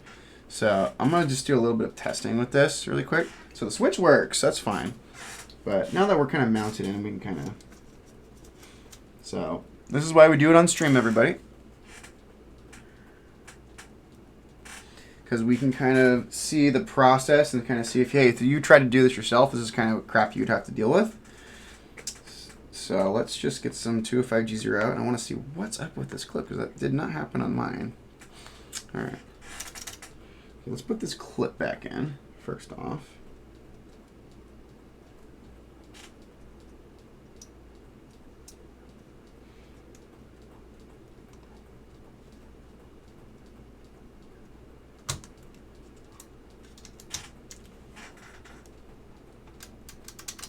Okay. Switch is working fine, so that's good. Take my converter out. All right, let's see what's up. I'm just add some a little bit more lube here and see what's up.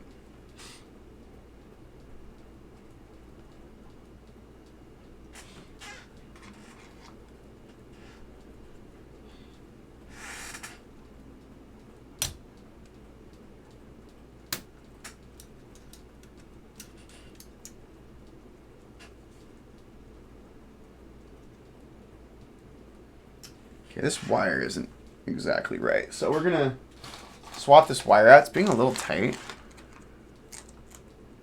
So I'm gonna grab another wire. Again, that's why we do this live on stream. Just to make sure everything is good.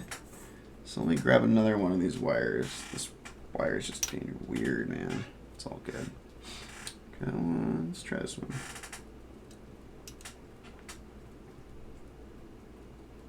Not that one. Get another one. This little rat's nest of freaking 2U wires. Look at that. So let's get it going. Okay, let's try this one. I'm gonna put a little bit of lube on this one. I think this one might be a little bit better. I think this might have just been the wire. It's all good. All right, let's try this one.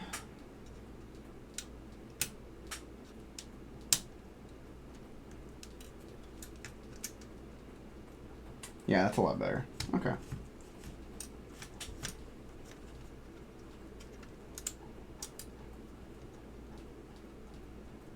All right, cool.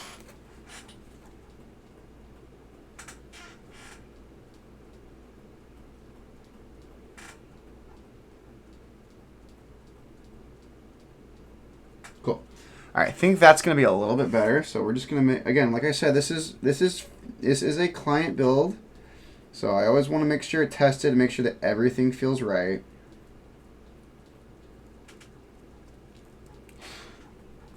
So let's try that again. Okay, let's put this one on.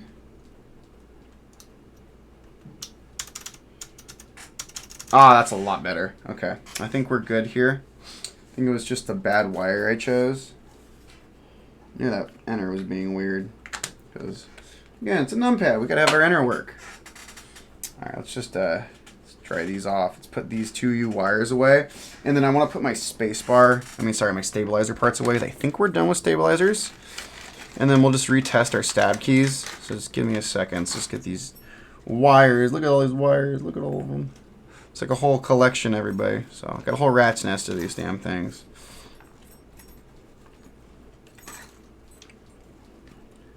There we go. Alright, put all these damn stabilizer parts away. I think we're done with stabilizers, everybody. Alright, let me just put some stuff down there.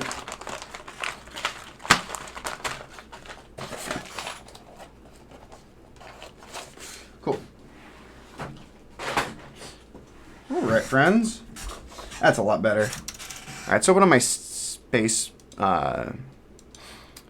switch tester really quick and just try that enter again. Oh, it would help if she's plugged in. There we go. Yep.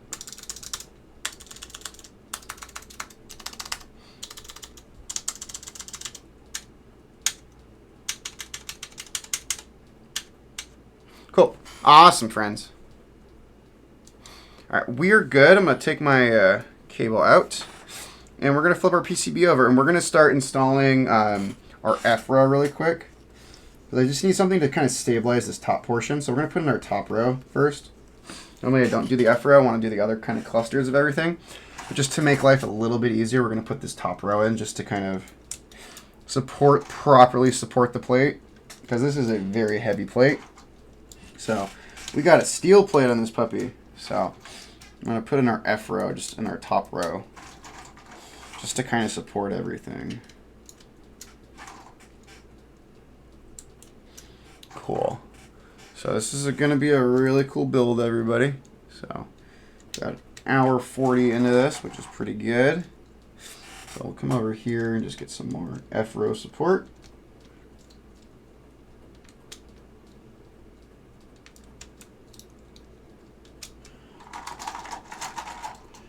Cool.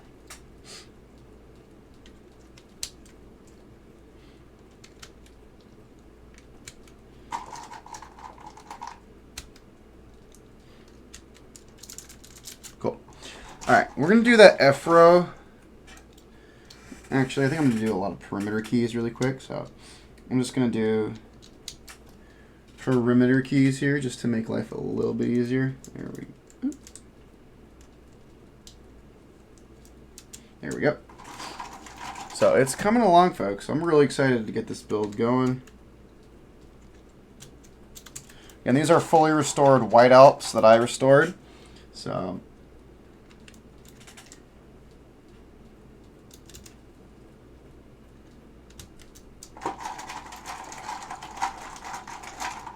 just kind of doing the outer perimeter just to kind of hold everything in.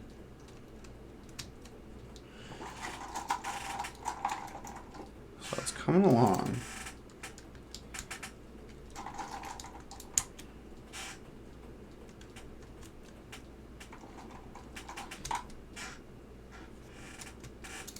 All right, look at that. So we're gonna do that whole perimeter around this plate, and that'll kind of hold everything in. So let's flip her around.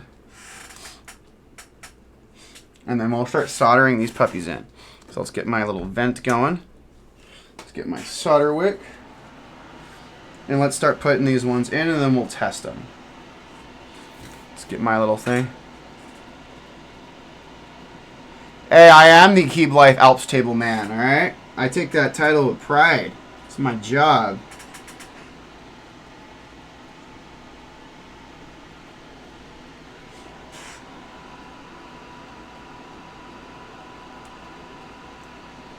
I am Alps Table Guy from Keep Life.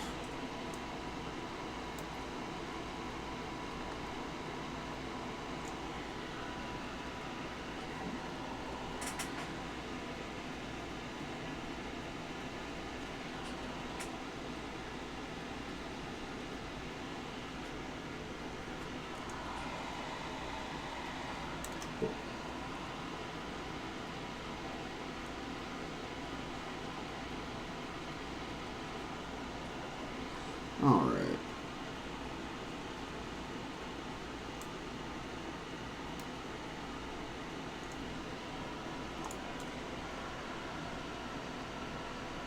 Give me a second.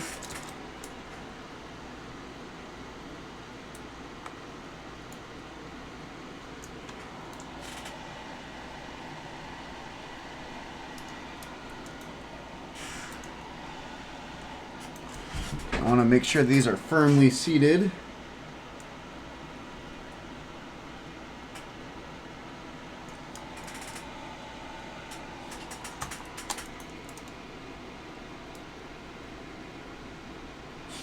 So, perfect.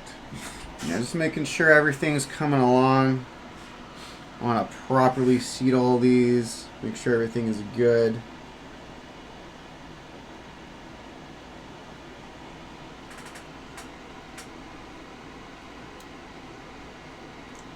Yeah, this is a Alps build restoration project for a local friend of the channel here in Los Angeles, so this is perfect.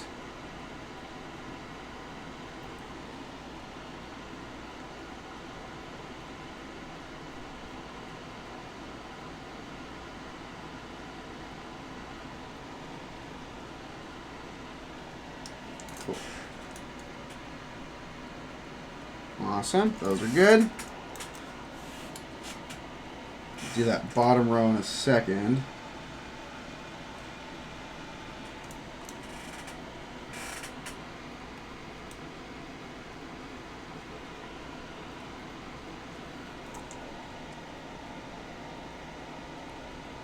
Cool.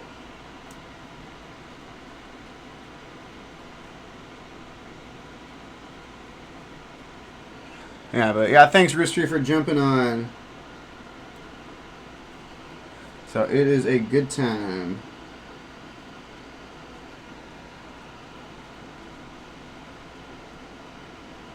Cool. Okay, that side is done. Let's do this bottom row here. Let's do our arrows. Make sure that all stays in.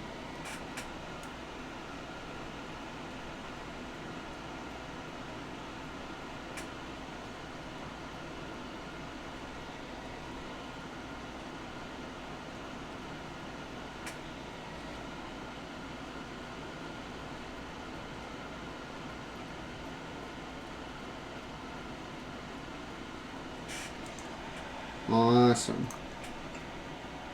Okay, those arrows look good. Let's do our bottom row keys.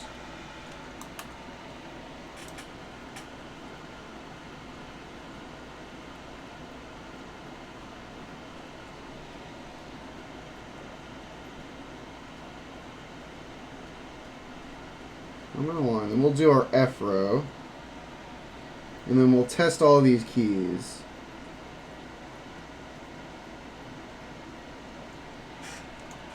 Cool. Looking good so far.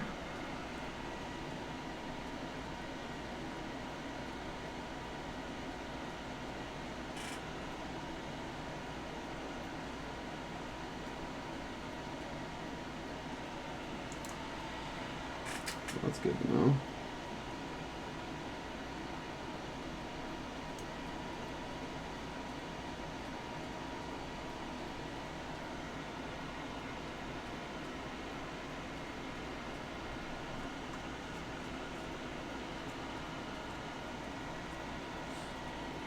All right, let's do our F row now.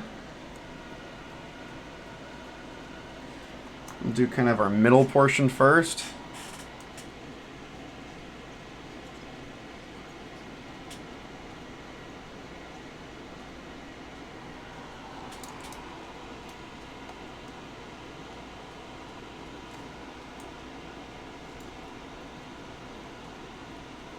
Cool. Coming along, friends.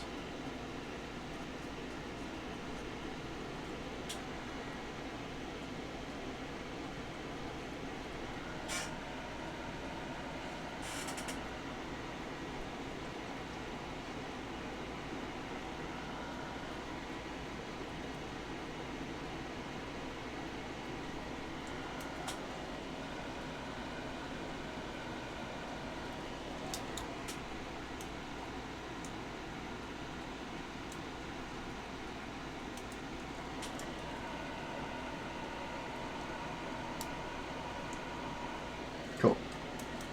Coming along.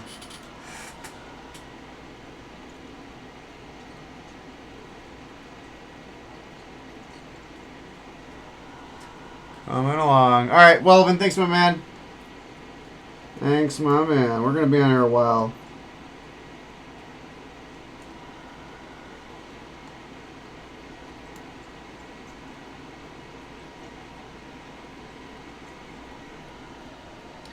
All right, let's move over here.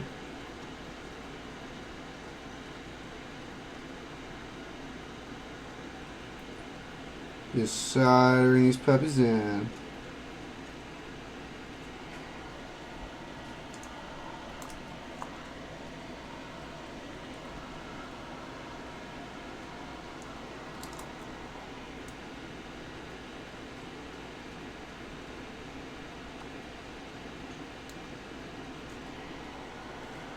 Coming along.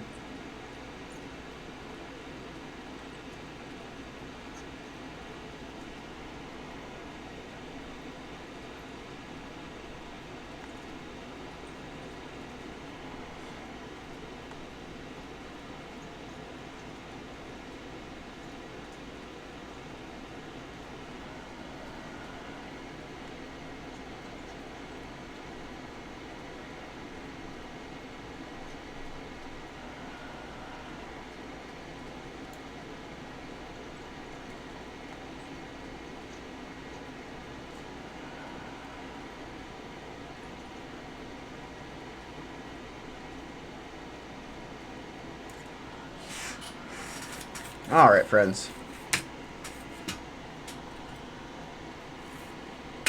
Put that to the sides, turn our vent off. Want to test these switches. All right, let's see what we got.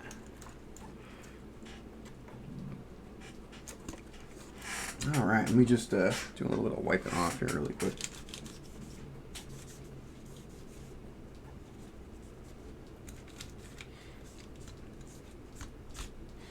All right, friends. There we go. Look at that. So, got our F row, and we just basically have done perimeter keys. Oh my god, that sounds so good.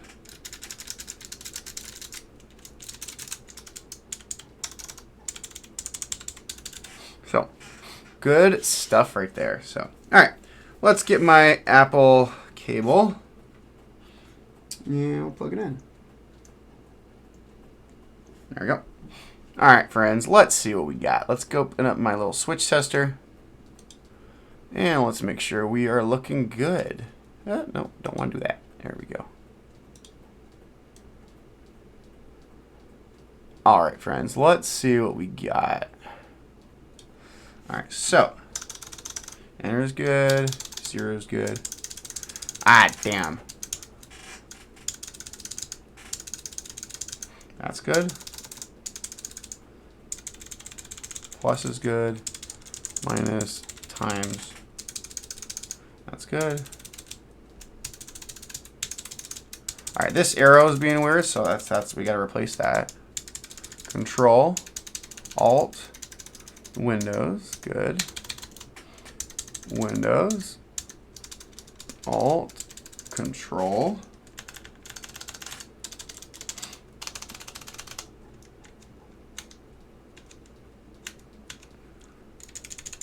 Tab doesn't work, damn. So far it's tab and this one. So the right arrow and tab will have to swap out.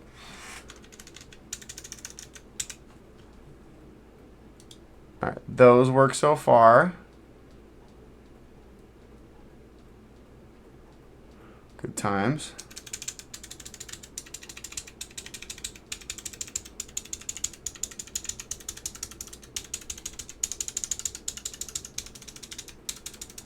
All right, cool. So I just got to swap out tab and these two. I think we're good.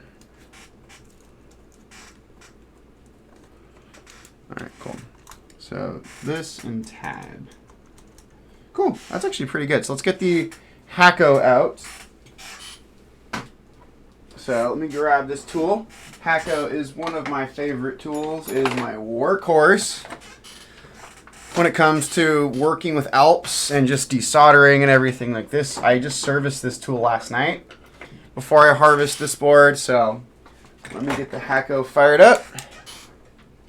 Yeah, we're good. We'll let her heat up. And we're going to take off tab and then this right arrow. So we'll move those and swap those out. And we should be good.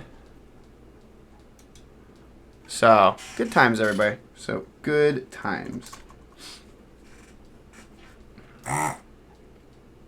Alright, is that we just gotta wait for that light to come off, and then we can actually like desolder these switches. So, it's another thing too with Alps, you gotta be patient. You gotta test the switches. So, I know these sockets work, so.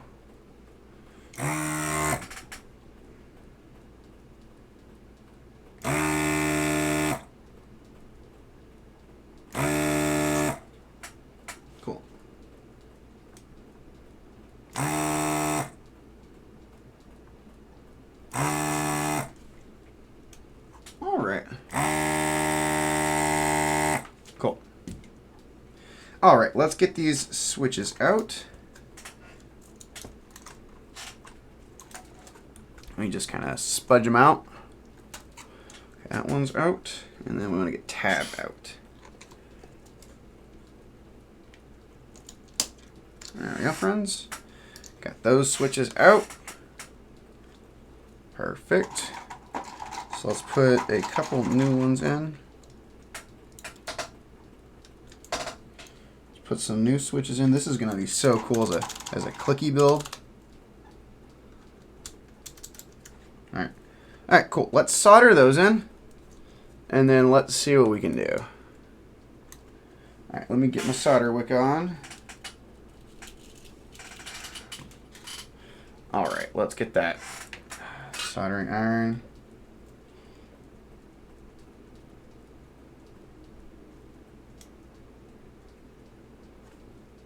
Okay, those are in. Let's get that tab in there.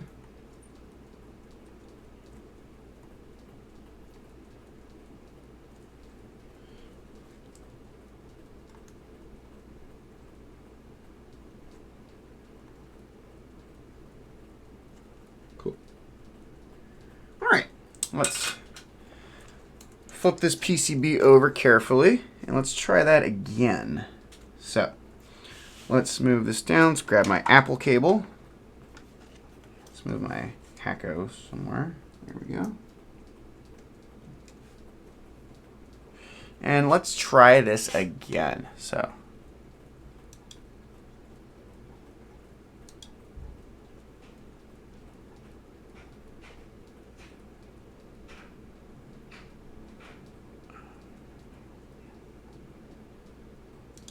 give me a second, friends. All right, let's open up my switch tester and let's try this again. All right, so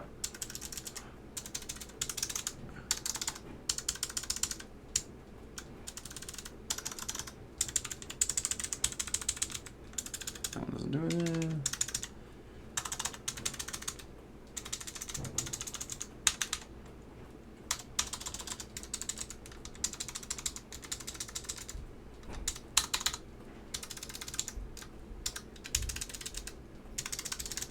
Cool.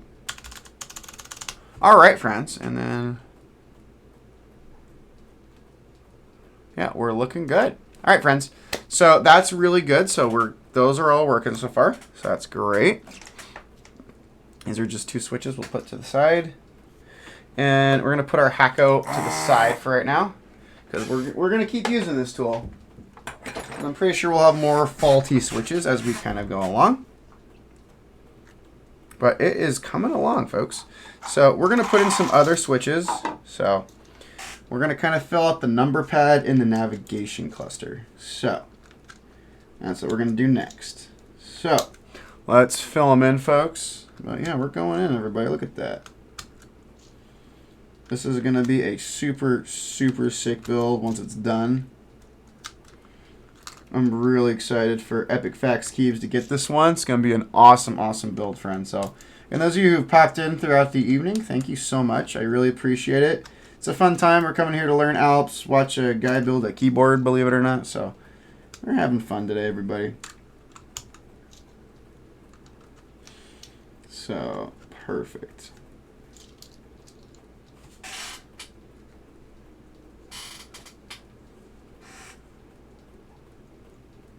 All right.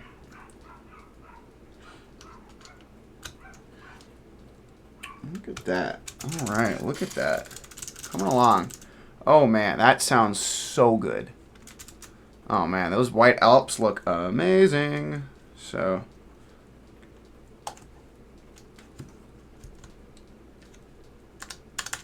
cool. All right, let's carefully flip this over. And let's get these puppies soldered in.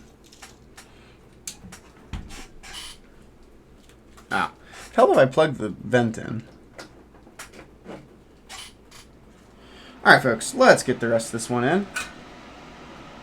So, there we go, everybody. Let's get it going. Look at that. Get our number pad going.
Coming along. Alright, got our number pads soldered in. Let's go to our arrows and the rest of our navigation cluster. And we should be pretty good. Let's do our 6 other navigation keys.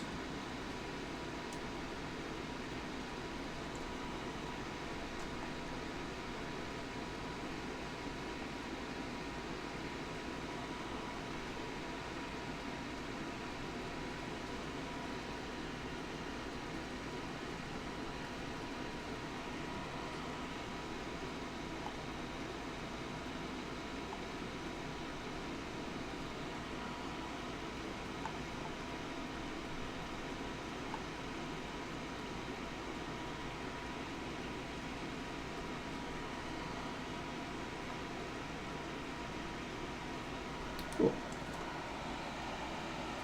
Looking good. Alright. There we go, friends. Alright, we got that rest of that cluster good.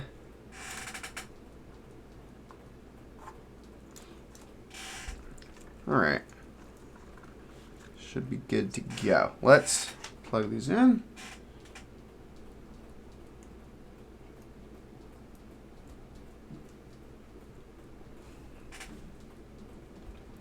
Alright, friends, let's do our switch tester again and let's try this.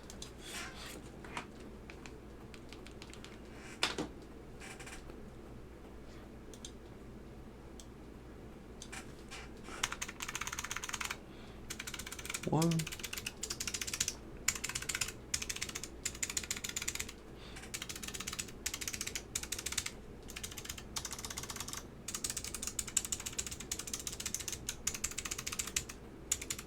Okay, those two are good.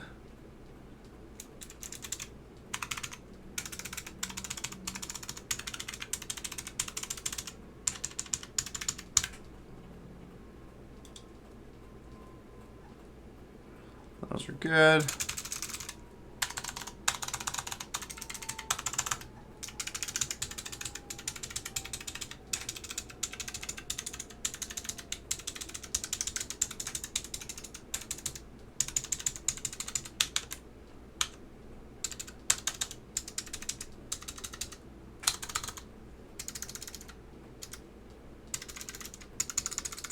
Cool.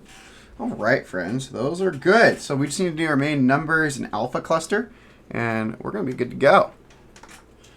All right. Let's just see. There's a couple I want to just do for sure right here. Let's do this one.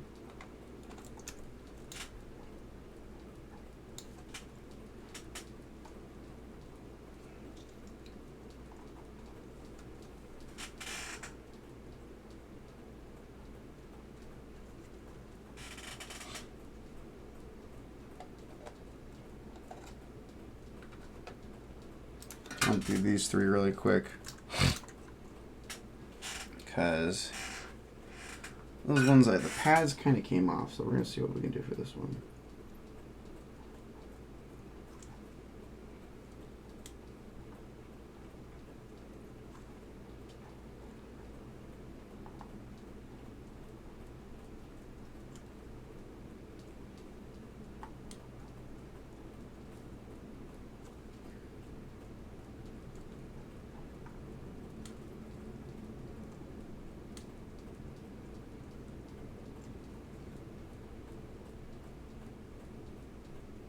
Cool. All right, just want to do those three really quick. I want to test those. Those pads kind of weren't so friendly when I had to remove them. All right.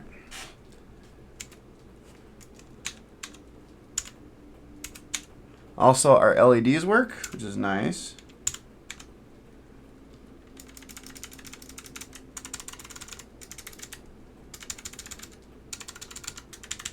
Perfect. We're good so far. All right, cool.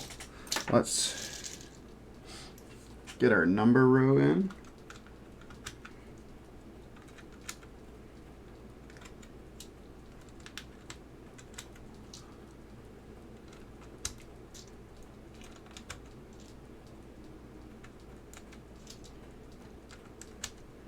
Number row is looking good, everybody.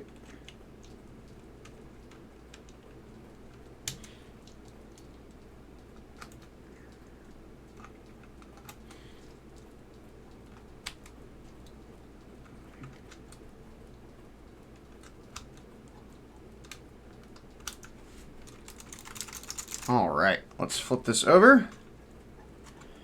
Let's do these next set of switches, and then we'll pull them out. Get the other section going.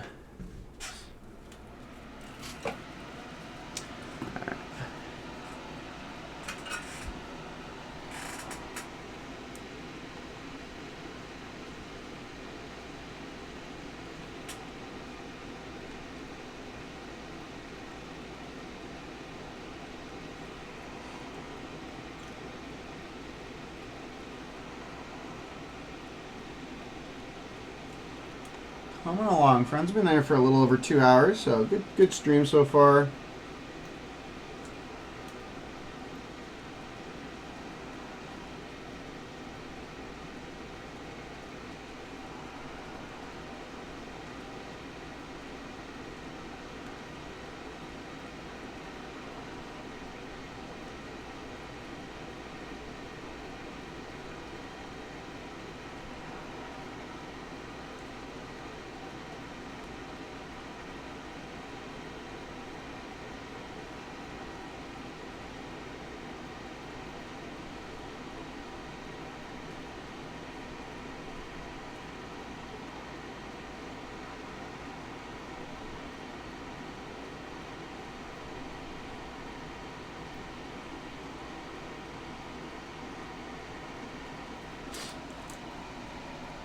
Cool.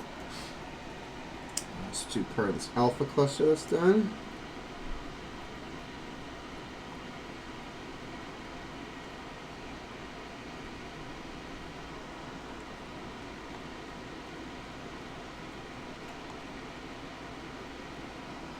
Looking good, friends. Looking good. All right.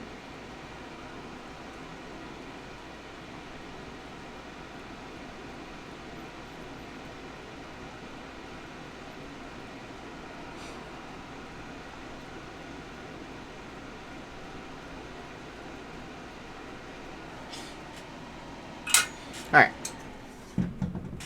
There we go, friends. That's looking good. Look at that. Look at that beauty right there. Look at those beautiful white Alps. Oh, so clicky. Love it. Oh, man. Looking good. Let me set this.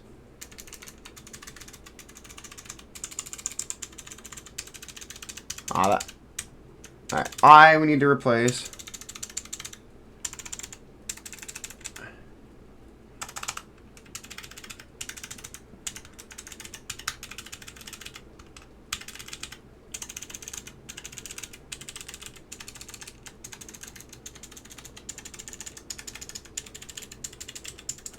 Cool. Alright, we just need to replace the letter I.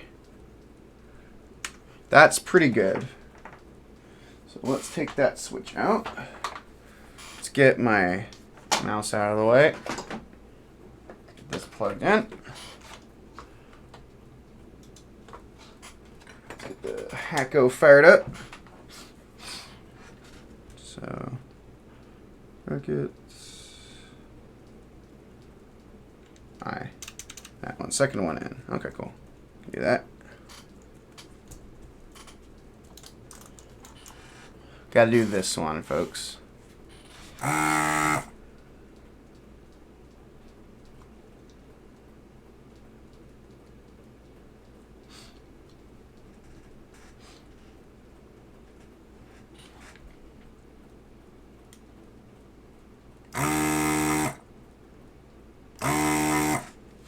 Okay. There's that. Let's pull the switch out.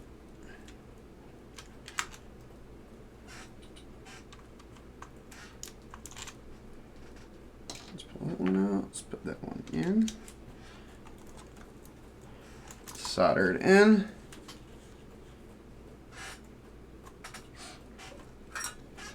Solder this one in, folks.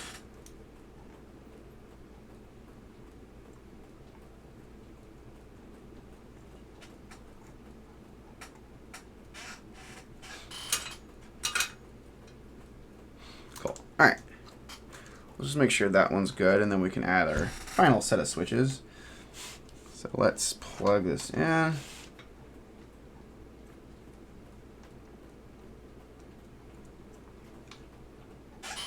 All right, folks, let's plug that in. Let's get my mouse. Let's get my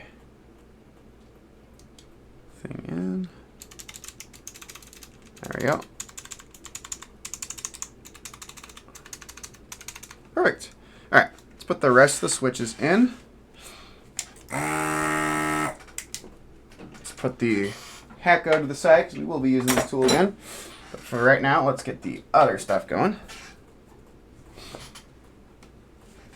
All right, friends, let's get our other switches in. There we go. Doop. Let's put them in.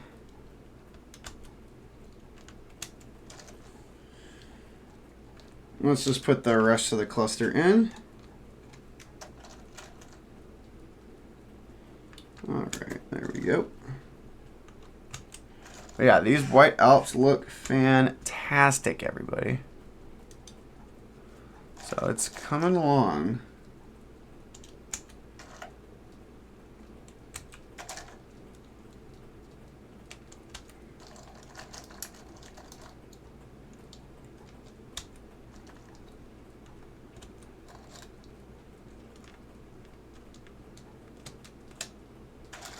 Last row, and then we'll get these puppies soldered in.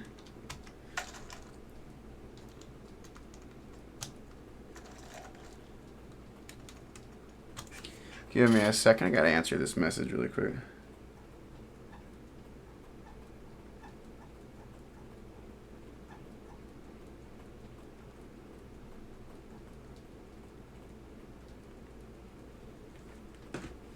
Cool. Getting it going.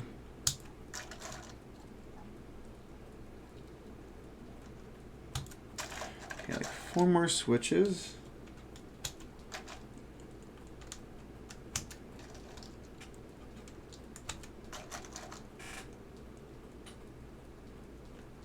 All right, friends, let's get that going. Cool. All right. Get that going. Let's flip this around. Let's get the rest of these switches soldered in.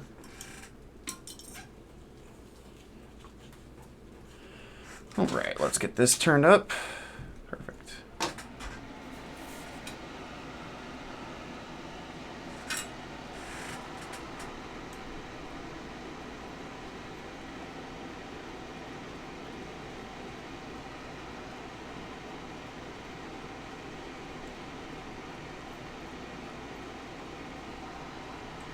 Alright, we're going to the last set of switches, and we'll test them and see if we have to desolder any switches.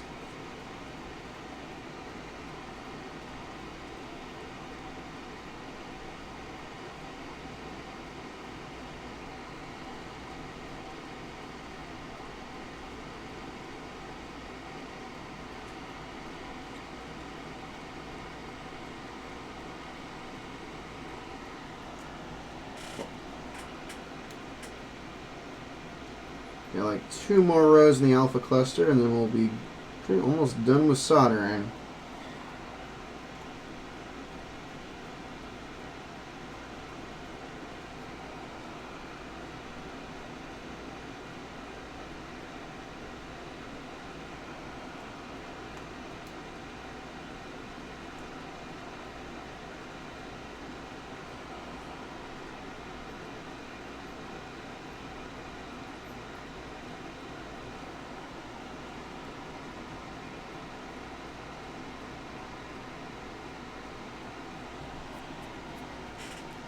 Coming along, friends. We're almost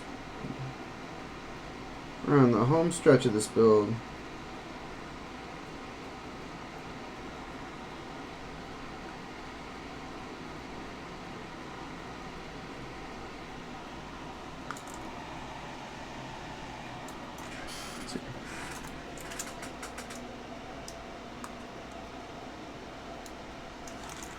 Cool.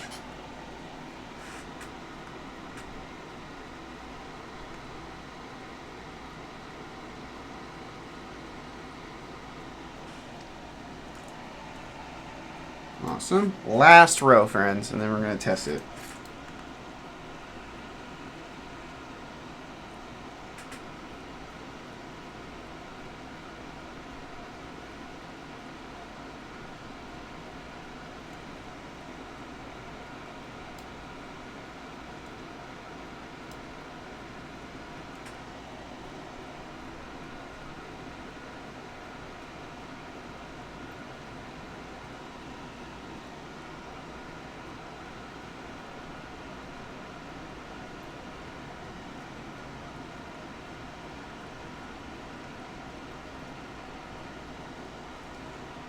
Four more switches, friends.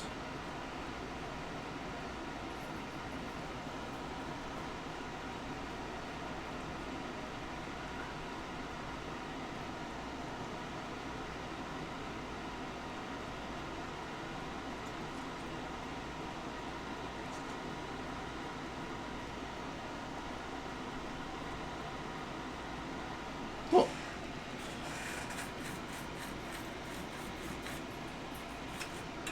Awesome. Let's just get this one going. Yeah, Epic, it's amazing, man. Welcome back, sir. But I want to show you, we're pretty much done soldering for the moment, but these clicky, look at those beautiful white Alps. So these are clicky Alps.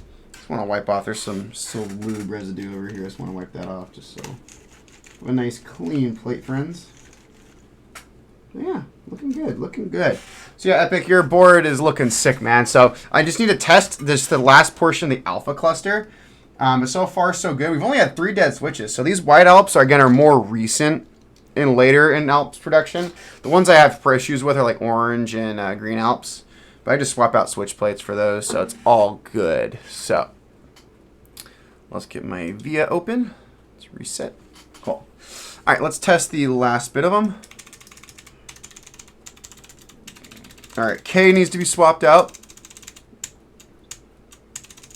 All right, J and K are being weird. H is being weird.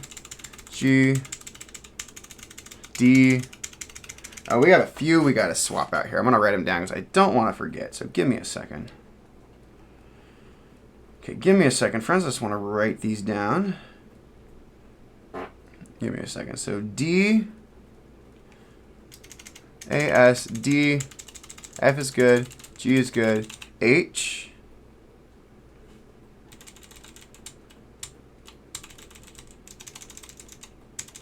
J, K, D, H, J, and K,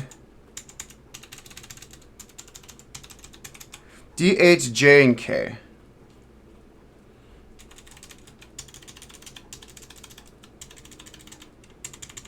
N is bad. B.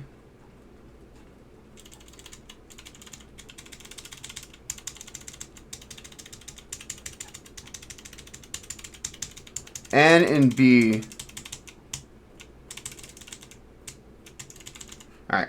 So we have 6 switches we need to swap out. That's fine. It's a really good, it's actually a really good failure rate on these white Alps. So we're getting there, Epic. So we're almost done soldering. So we just got to desolder these switches that are faulty, and then we'll put in proper switches that work.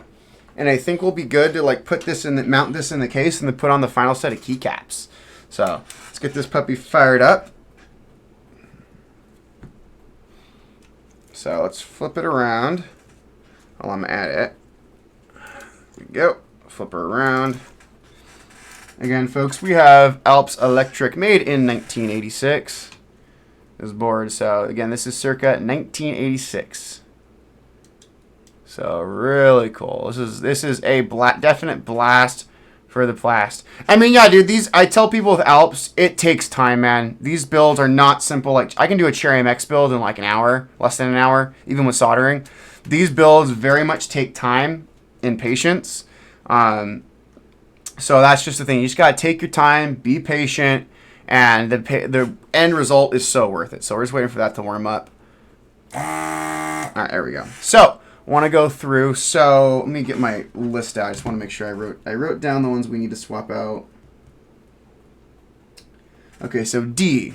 So W A. Wait.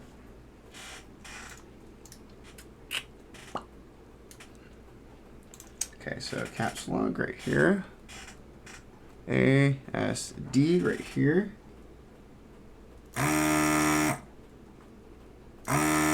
Okay, D.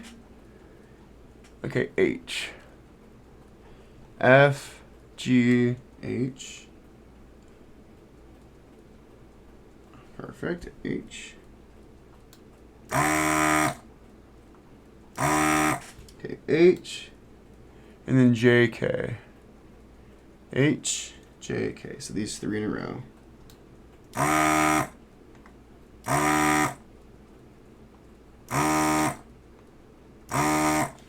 Okay, those three. And then the bottom row, we need N and B. So X, wait, Z, X, C, V, B, and N. So B and N. Here we go.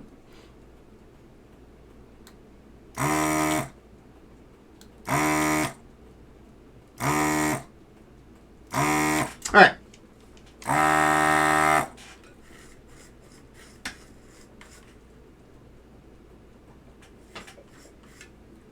Cool. All right, let's put this to the side, and let's pull these now faulty switches out, and we'll replace them with switches that are a little bit better. All right, let's see.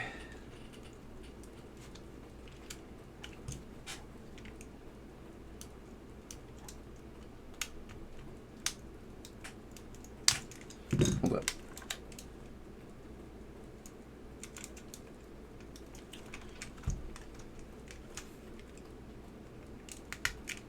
There's one. D, H.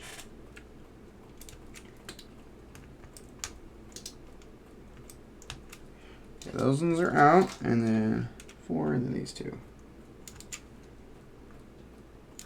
So it's these switches. So everything else works just fine. We just gotta swap these 6 switches out, and then we're gonna solder in some new switches and just double check them and test them and see if we're good. So let's put some new switches in. That's why I have a metric crap load of Alps on hand. Just makes life a little bit easier. There we go, friends. All right, let's flip it over. Let's solder these ones in, and let's see if that works.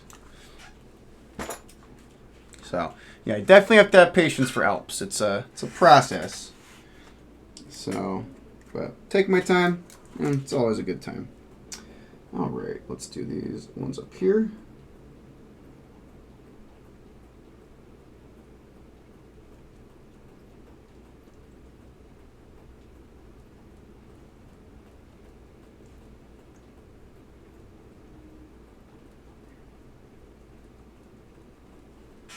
Those are looking good. Let's do these two. Cool.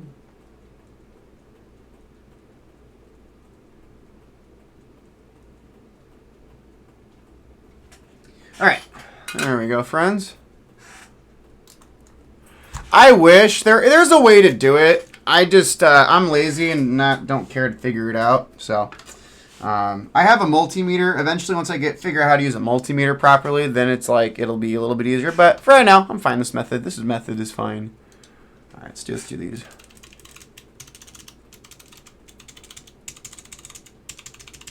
Bottom row, alpha row is good. Sweet. K is good. J is good.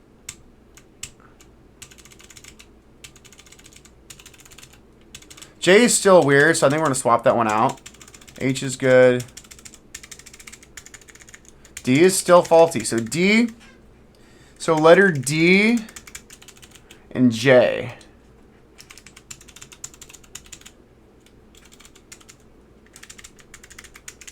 So D and J are still faulty, so that's fine. I'm going to swap those out and do it again. So D and J. Sounds like a... Oh! I didn't solder it in. That would kind of help. Do a test again. Hold up. I didn't solder this switch in.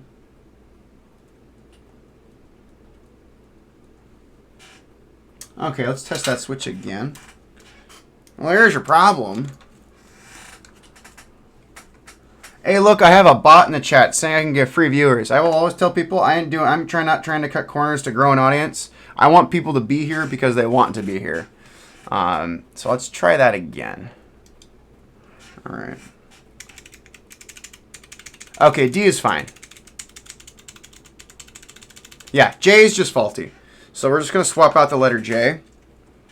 And I think then we'll be good to mount this in the case. So we're going to go from this side. Yeah. So this one right here.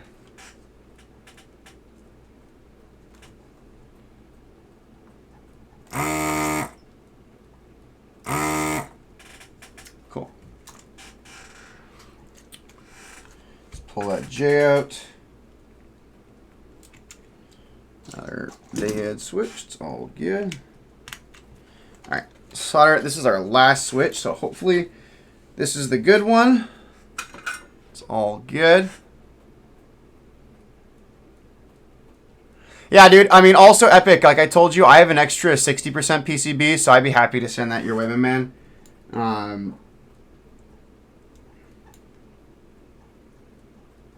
Yeah, I mean, also, dude, like, I do pretty much all my Alps builds now at this point on these VODs. So check my YouTube channel and, like, my streaming history. And if you just need, these are basically tutorials on how to do Alps. So, there we go. Let's try that again now. Let's try that again. All right, let's move that to the side. Cool. All right, let's just do this very last one.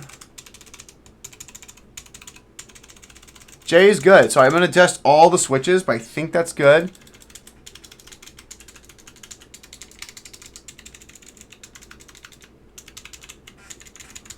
All right. I know my print works.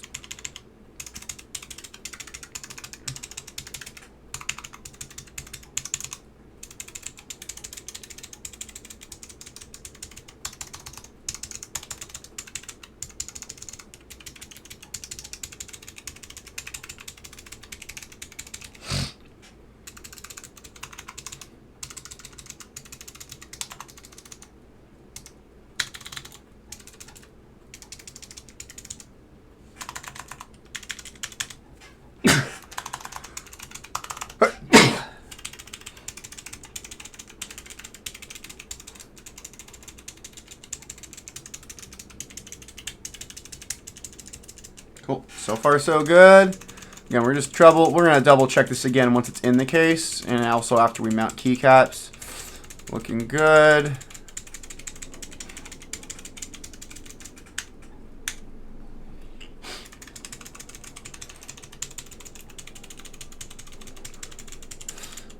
Yeah. Sounds so good. All right, last row.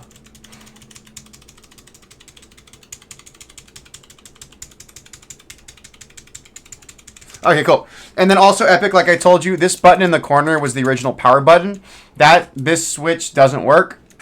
And then this button right here, which will be an equals key. Both of these keys, just the way the converter and the programmer works, these keys won't work. But for example, your equals key is going to be right here next to your backspace anyway. And then this is just more for show. Again, this was the original power button. But literally, other than these two switches, everything works.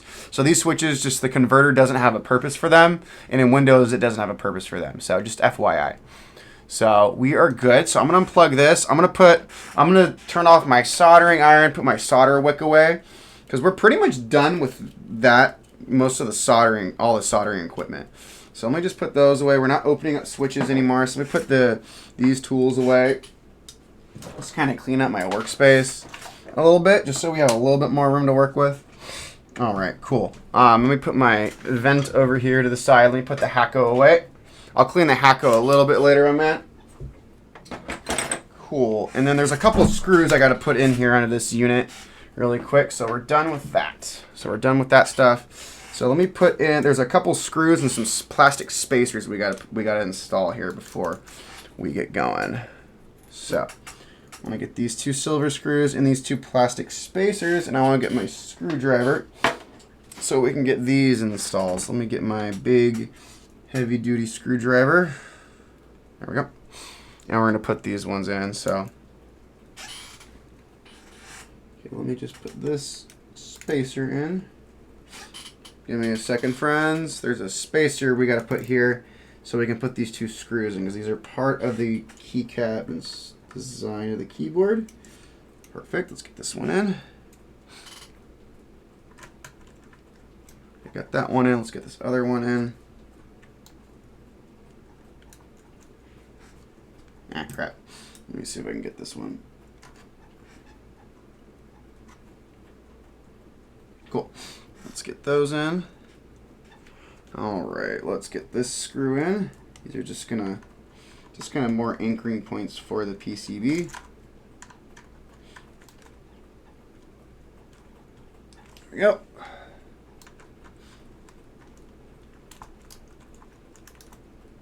Cool. Awesome. That's last of those screws for, oh, we need these still. So we gotta screw the case in.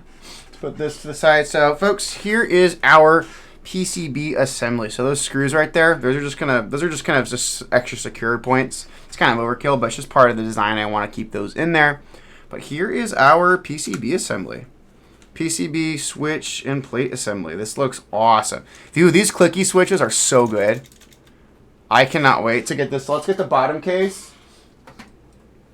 And let's mount everything in here. Let's put this piece right here. This is just there's a little plastic piece that goes on the PCB right here. Awesome, there we go. Let's put that in. Let's mount our PCB in here. And then also let's mount our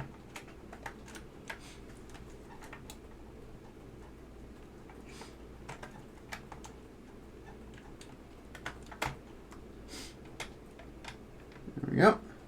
So this is a bottom mount keyboard. Oh yeah, dude. I mean, heck, even you can't use it. It's a great display piece. So it is bottom mount, so it just rests here in the bottom of the case. So now we're going to install the actual top case. And then we're going to get the keycaps mounted. So we'll put our keycaps right there. We're on the home stretch of getting this beautiful board back to life. There we go. What the hell? Give me a second, friends. Is that what I think it is? Oh, shit. Alright. So, Epic, I gotta tell you, I didn't notice this earlier. That's so weird. So, my man, so Epic, if you're on here, my man, I'm noticing there's a crack here on this top case. I don't know if the camera can pick it up that good. It's not going through to the other side of the case. But here's what I can do. So I can build it as of right now, and I'm going to be getting more of these boards in over the next few months. I mean, or just over the next few weeks.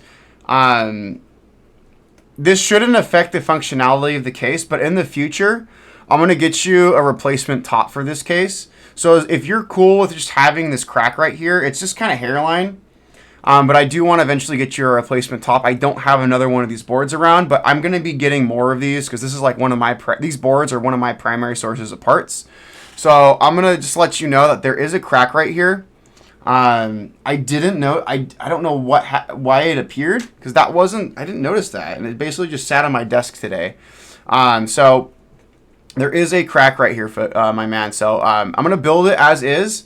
But when I get another one of these boards in, I'll clean up one of the top cases, and then we'll just figure out another time to meet where we can just kind of swap. So yeah, at a later date, my man, I'll definitely get you another top case. Again, I'll have more of these boards coming in. But for right, it's not going to affect any functionality. But I will eventually get you another top case, just so we can have this port be whole again. So folks, that's what it's going to look like. We're going to put the bottom screws in just to screw the top case in, and then we'll start putting on keycaps, and we'll see the character of this board really come back to life, which is going to be so cool. So let's flip her over. Let's get our screws in. So we'll do our two outer screws right here.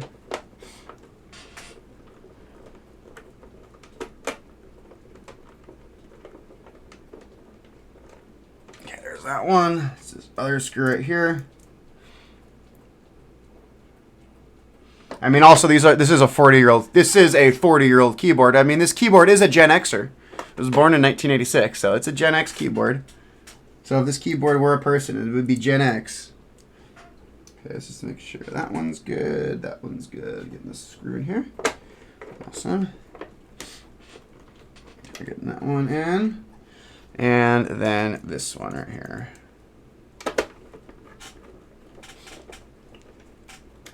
All right.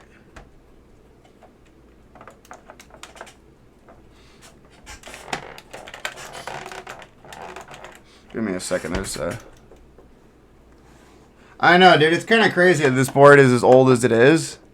Like, I mean, it's just a cool piece of... I mean, hell, it's older. It's way older than me. This has me beat by, like, a decade. So I'm just making sure everything is in line.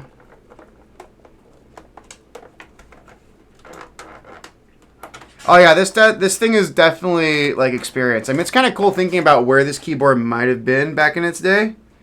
But it's such a cool board. Okay, we're having some bowing right here. Give me a second. I want to see. Yeah, there's a little bit of bowing right here on the top and bottom case. So I want to see if there's anything like interfering. So I want to make sure that the tolerance and clearances on this board are looking good. But yeah, I cannot wait to hear how this thing sounds. Like these, like again, clicky Alps and like these older ABS cases with a lot of space inside sound really awesome.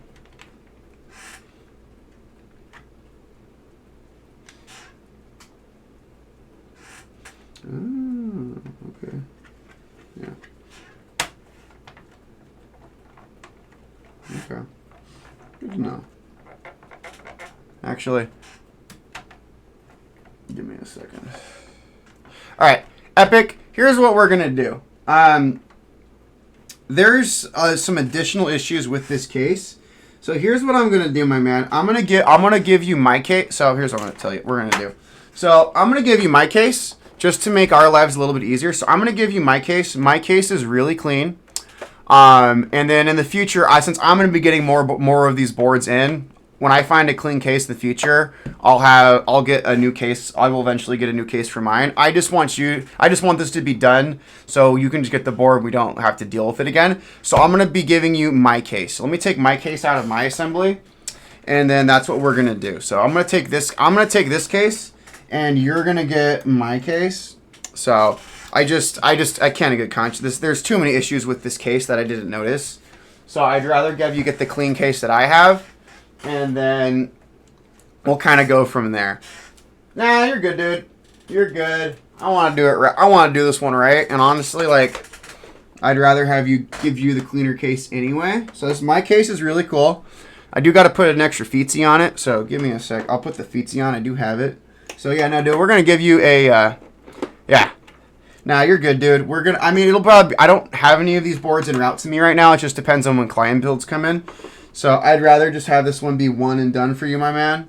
So there we go. And also you get a lower serial number, which is even cooler. I mean, they're both in the 300,000s.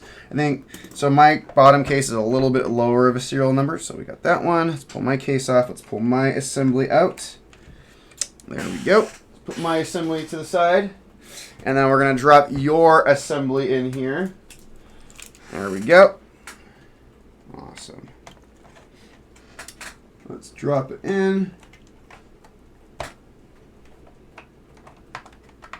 Awesome. And then, yeah, there we go. Perfect. Yeah, you're gonna get my case, my man. I'm doing this one right. All right. There we go. I feel a lot better about that. Oh, a couple clips didn't catch.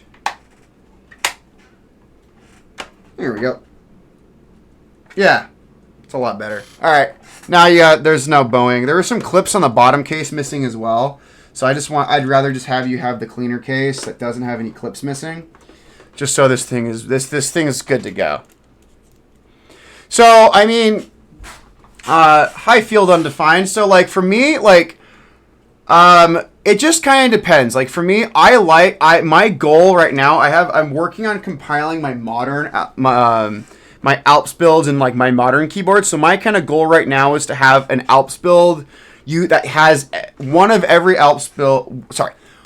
build that uses one of every type of Alps switch. So right, so I'm missing the two builds I'm missing that are built with Alps switches are going to be Pine Blacks and then SKCL Browns, the linear Browns. I pretty much have there's two Alps switches I'm going to be skipping because they're just so cost prohibitive. That's going to be linear Ambers and the neon green tactile Alps. Those are just very cost prohibitive. Yeah, so yeah, but Field Undefined, thank you for tuning in, my man. I think that's just kind of how I go about it. So, all right, here, Epic, here's your case. All right, before I put yours together, I'm gonna just put yours on my wall of keyboards over here. I want to put my build back together in the kind of damaged case right now. So, hey, damaged case. There we go.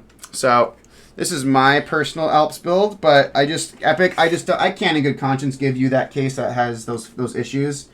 So, I mean, again, I have plenty of these damn things coming in the future, so I am fine chilling and waiting for a different case. So, yeah.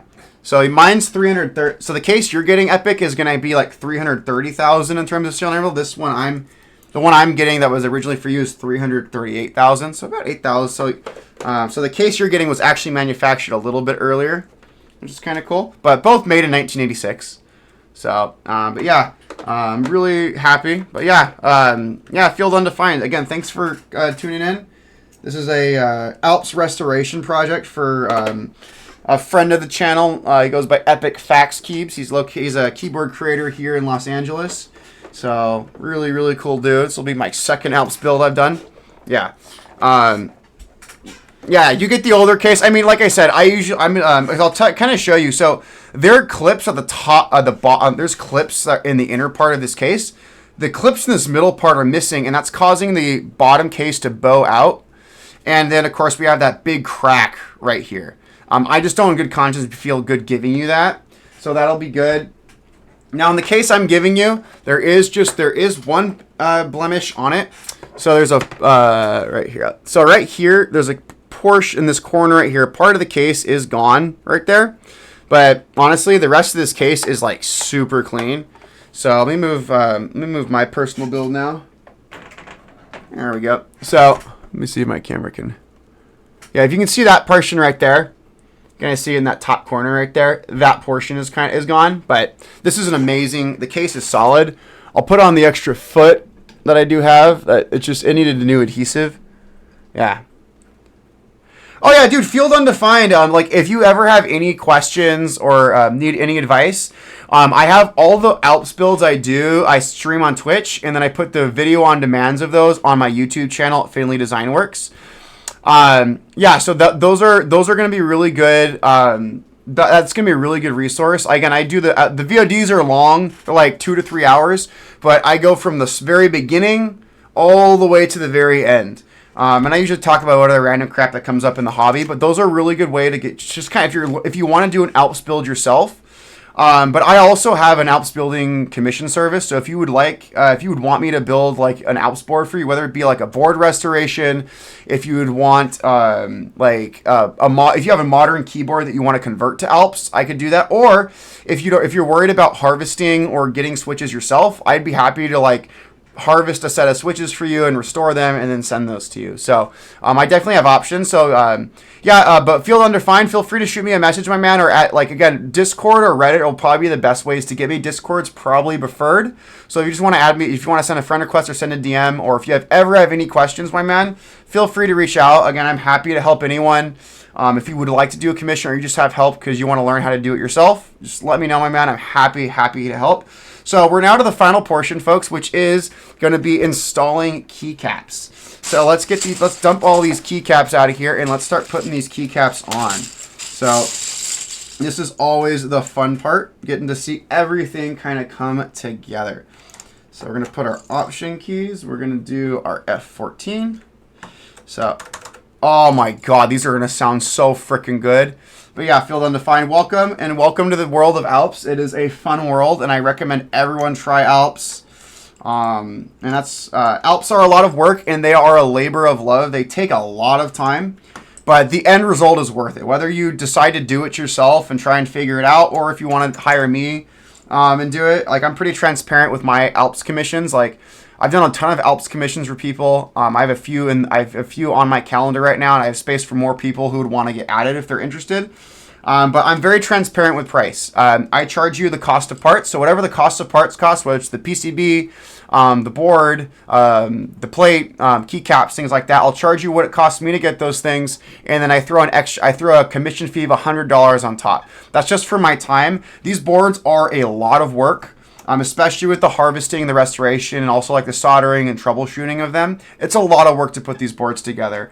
But again, I'm also like not trying to rip you off. Like, I know there are some people who do custom keyboard build commissions and they charge ungodly amounts of money. I'm not here to do that. To be completely honest, I'm probably undercharging people for commissions. But again, my point is I want people to love the hobby and love Alps. And I know a lot of people are kind of intimidated by how much work it is to get to a proper Alps build. Whether you're doing a restoration or you're going to do like you're going to convert a modern keyboard to Alps. It's a lot of work. So that's where I kind of come in, just trying to helping people get better access to Alps. So that's just kind of what I like to do. So, but yeah, welcome, my man. I'm very transparent with what I like to do, and I mailed off a commission board today that I've been working on for like 2 months. So it was a really kind of fun time working with Alps. But yeah, it's a fun time. Alps are just one of my personal favorites. Putting on that decorative power button. Epic, like this keyboard right here. Yeah, Alps are becoming more popular. It's just, again, like I said, they are a labor of love. They are a crap ton of work, because essentially you have to get Alps from an original keyboard from like the 80s and 90s. Because these Alps switches, the company Alps Electric, who made these switches, stopped manufacturing them in the early 2000s. So these switches have not been produced in a very long time.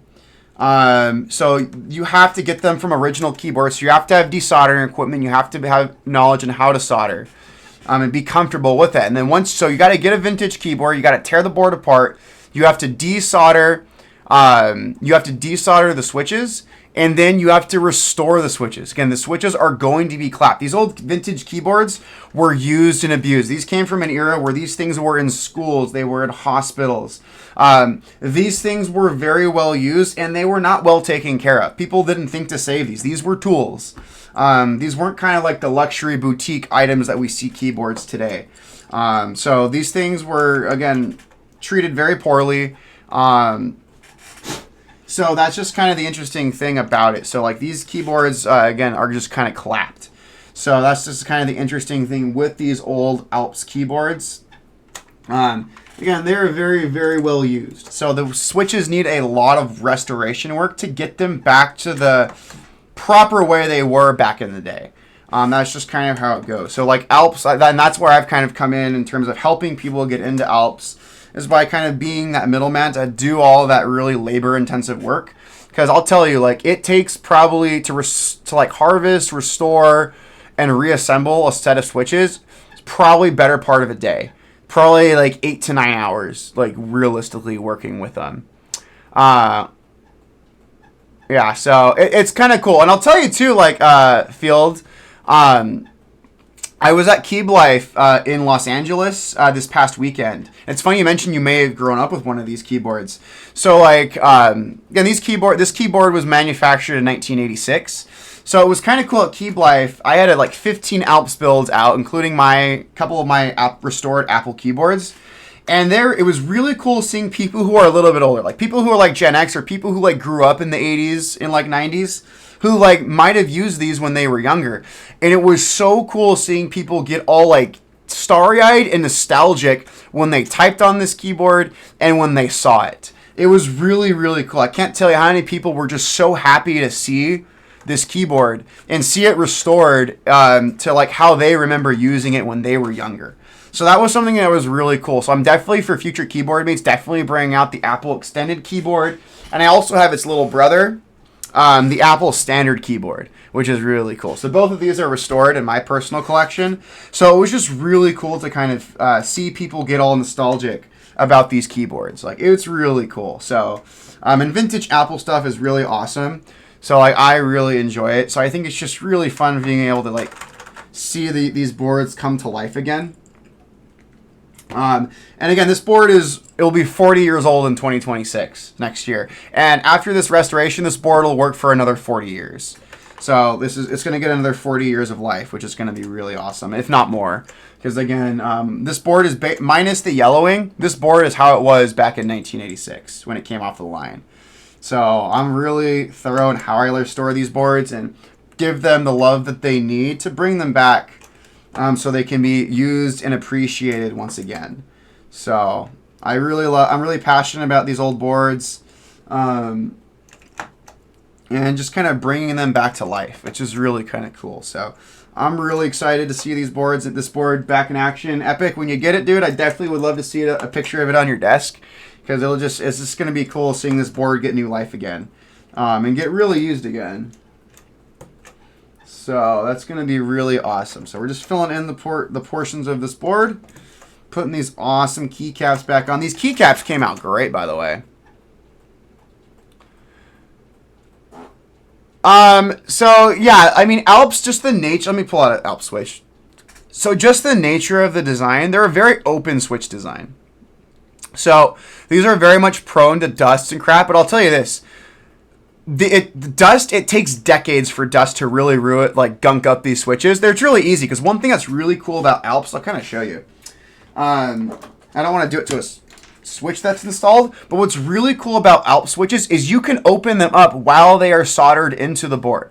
So I'm going to just use one that's out of the board, but literally if this board, imagine this board is soldered in, you literally can open up the switch while it is inside the case, and you can work on the board. You can work on the actual switch. So that's so like in terms of like cleaning them out, Alps switch cleaning is pretty simple and straightforward. So that's one thing that's really nice to kind of work on these types of switches. But I'll tell you too, Field, if you're looking to get into Alps, like if you're looking to convert a modern keyboard, I'll tell you my recommendation.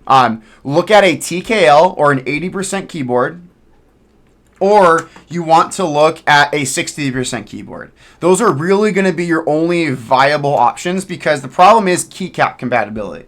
When it comes to Alps, you only have 3 keycap options. You have original OG keycaps, like these. You have DCS keycaps made by Signature Plastics, which are really cool, but they're really expensive. But those can help you support other layouts, which is really nice because they're more recent. Or you have a company called Taihao. But you're really, really limited on keycap selection. So I really just recommend 60%. Or yeah, 60% are great, and also that's going to be your most affordable option. I recommend tray mount 60, so like a Frog Ligera, a Tofu Redux, any case that takes Wu Tings are really popular. So any like tray mount 60% board. I also have a ton of 60% boards on hand, so I could definitely give you recommendations on like what 60% I'd recommend. So that's really what I would recommend in terms of like boards. 60% are TKLs. That's really going to be your best option. And a tray mount 60 you could do for probably around, even with if I were to build you one, probably like I say between $300 and $400 would realistically be what you would be looking at for terms of price. But again, you'd have probably the most bad. And also, I can do 60% builds with these Macintosh keycaps. Let me show you, Field, a couple 60% that are awesome. So here, let me. Here, I'll show you a couple ones, man. Just give me a second. I'd love to show you these boards on stream. Yeah. Yeah, dude. So, Field, let me show you. So, this is one of my tray mount 60%. This is a Frog Mini Ligera, and it uses these Macintosh keycaps. So these Macintosh keycaps, you can use them on modern board. You can only use them for a 60%, because like you said, that this F row is rotated 90 degrees. So you can't use an F row. But this is one of my 60% in a tray mount using Macintosh keycaps. So these has linear Alps, which just sound awesome. So you have that one. This one uses DCS keycaps. Now this is DCS Reaper. There's only 6 DCS sets that were ever made. They're very expensive, very hard to track down because they haven't made in a while. But what's cool about them, for your big keycaps, like your keycaps that need to be stabilized, they use Cherry MX stabilizers. So that's really, really nice and convenient because Alps stabilizers are kind of a pain in the ass to work with. So these ones are nice. This is my Black Alps build. And then your third option is another modern production, which are Taihao. Taihao is a great keycap. Taihao is based in Taiwan. They've been making keycaps since the 1960s. And this is Taihao's blue and black keycap set. They use Alps pattern stabilizers, but they're modern production, and each of their keycap sets is $50.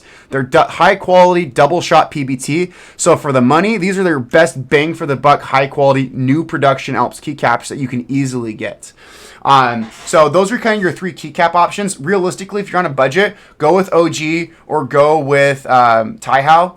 Again, DCS, the 6 sets are cool, but they're just really hard to find. And when you find them, they're very expensive, like $200 plus. So very expensive sets. So those are just kind of your options. But like a 60% with Macintosh keycaps are awesome.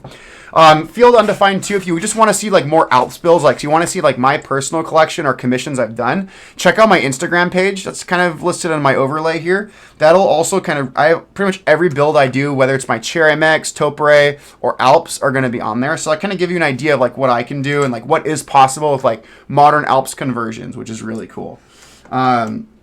So that is something that is genuinely fun to do. So we're coming along. I cannot wait to see how this thing sounds, because like I've never really put clickies in one of these boards, and these are going to be really, really cool. But yeah, Field, again, if you have any questions or if you would want to do a commission, let me know, my man. I would genuinely be happy to help guide you on the weird journey that is Alps.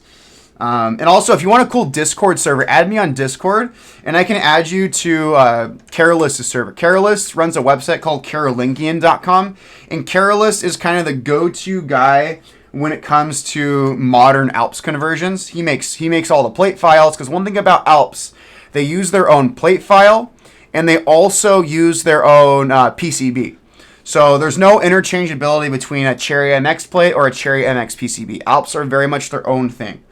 So that's just something to kind of be aware of. So yeah, if you want to add me on Discord, I can then give you an invite to Carolus' server, and it's a really cool community of people who are passionate about Alps restorations and also converting modern keyboards to Alps. And there are people on that server who are way more knowledgeable than me, which is just kind of crazy, because I've learned a lot about Alps overnight, but there's people who know on that server who know way more than I do, which is really cool. So. And they can give you like buying recommendations and also just help with different parts and things like that. So yeah, so you need custom PCB. So like, again, like my modern Alps builds, like I'll pull up this one. What's cool about when you do, like the one thing about these OG builds, these, you have to use the original standards, and there's no reprogramming. There's no VIA, there's no QMK on these. You're locked to the original layout of these boards. Whereas if you go with these use modern PCBs that are designed around Alps. So this is an Alps PCB. Damn, I just packed up my Alps PCB out in the open. But these are modern Alps PCBs that use VIA and QMK, so which is really cool. So these are fully reprogrammable.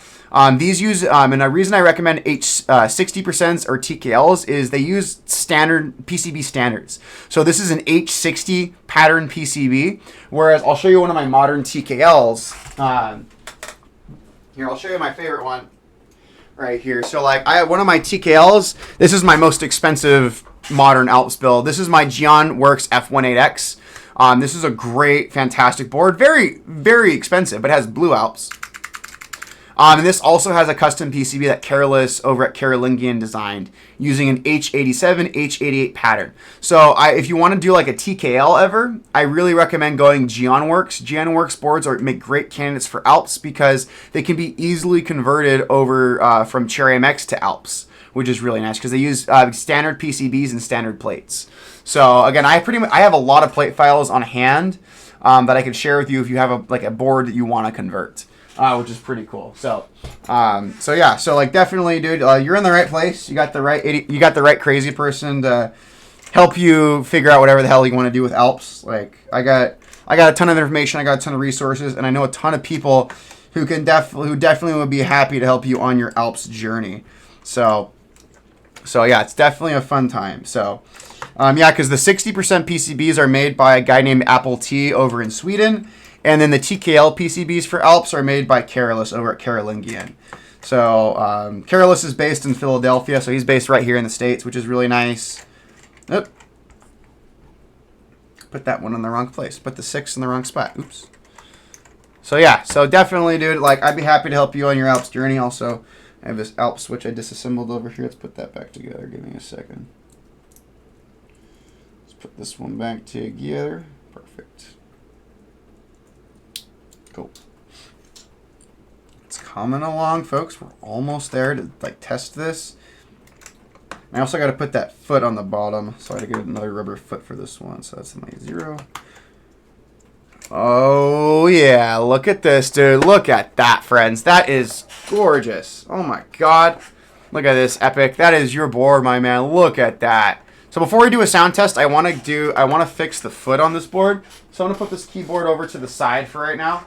I need to cut some adhesive for this particular board. So let me get my little knife out. Where did I put my? So I need to get some double-sided adhesive because I got to get this foot. This foot needs more adhesive. So the adhesive came off. So let's get this one, and then we'll be pretty good.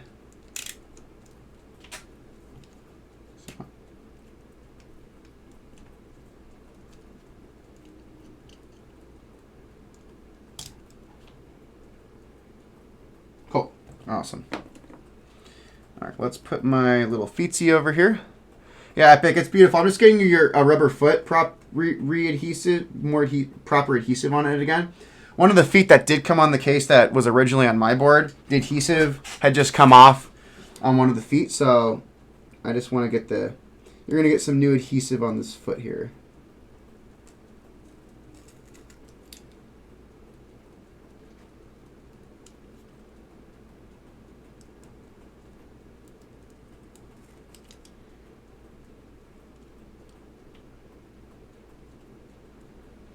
So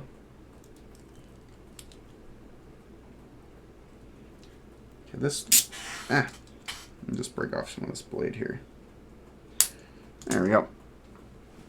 Yeah, give me a second, Epic. We're gonna get this puppy all nice and good again. There we go. Yeah, it's gonna be really good. So we're just getting this adhesive cut. All right. Just getting that adhesive cut, and then we'll get this little foot on the board. Okay, let's just cut around here.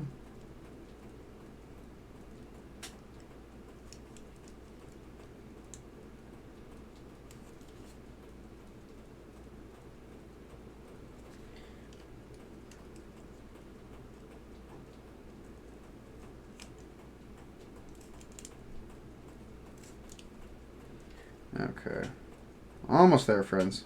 Let's get a little more adhesive cut off.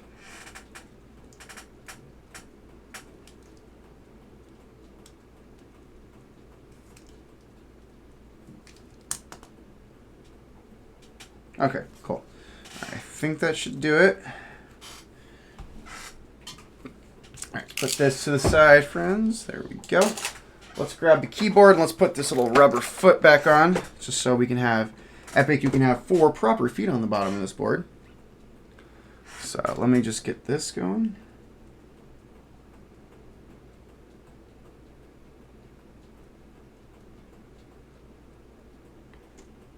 Hold up.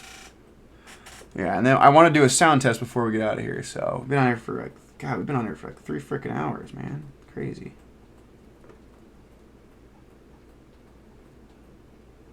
Sometimes this adhesive's kind of stubborn, so.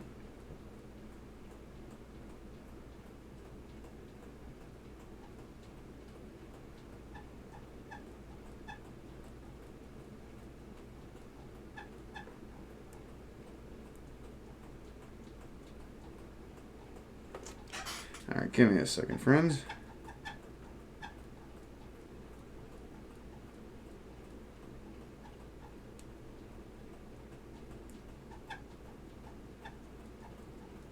There we go. All right, let's.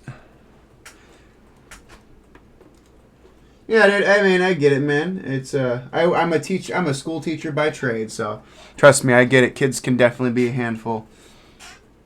I get paid to work with other people's children, so it's all good. So, all right, let's throw this crap to the side. All right, friends. There we go. We got our little proper We have our new adhesive foot properly reattached. All right, let's move my work mat out of the way, and then we can do a proper test of this puppy. So there you go. So there we go, Epic. There is your board, man. I want to do, before we do a sound test, I just want to do another proper test of this puppy in my tester. So, all right, let's just do another. I don't want to do that via. Let's go to my via switch tester over here, and we are gonna do this. Cool. All right, let's reset everything.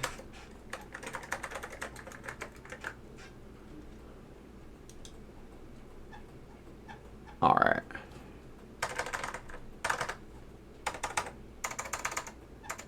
Yeah, also, Epic, you get these lights too. These indicator lights still work, which is nice.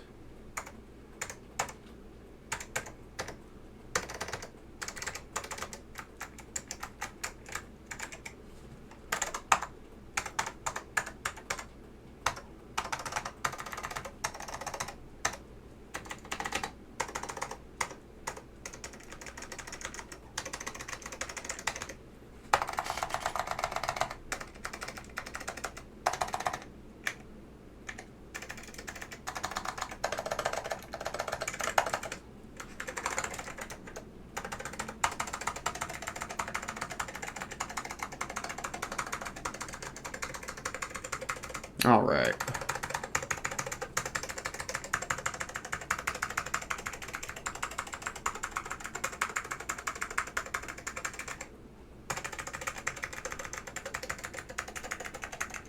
I know. I'm going to probably do monkey type for this one.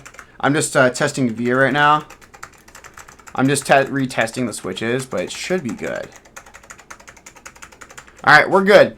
So yeah, Epic, one thing I'll tell you too, just as an FYI, when you, for this, so for right shift, right windows, right alt, and right control, when these switches work, but when you put them into a switch tester, right shift is going to register as left shift. And left shift, of course, will register as left shift. So when you look in a switch tester, it'll look like you're not pressing right shift. The signal for the converter is sent, instead of it, this switch is registering as left shift. It doesn't affect functionality. Like if you're using right shift, it's still going to work. But just the way this converter is wired and the PCB is wired, this just registers as a left shift. Same thing over here. Instead of these registering as like the right version of they're registering as the left version. So this Apple or command button is registering as left windows instead of right windows.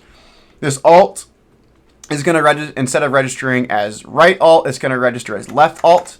And then this right control will register as left left control. There's nothing wrong with these 4 switches right here. It's just for some reason that's how the PCB is wired. My board does the same thing. So that's just kind of a quirk with it. But again, it doesn't affect the functionality. I'm personally a left shift person when I type. I hardly ever use right shift. But if you're a person who uses right shift, it's not going to affect any functionality for you to use these keys. That's just how the board and PCB is wired. But yeah, we're pretty much good to go. I'm gonna take Epic's advice and let's get a session of monkey type fired up, and then we'll move my microphone. So let me lower it. So all right, let's type in monkey type. Oh my god, dude, this sounds so freaking good. Oh my god. All right, we're gonna put my microphone right here, friends. Just to get it a little bit closer. All right, we're gonna do a session of monkey type. You can see how. All right, I'm a very slow typist, friends, even though I'm really into keyboards.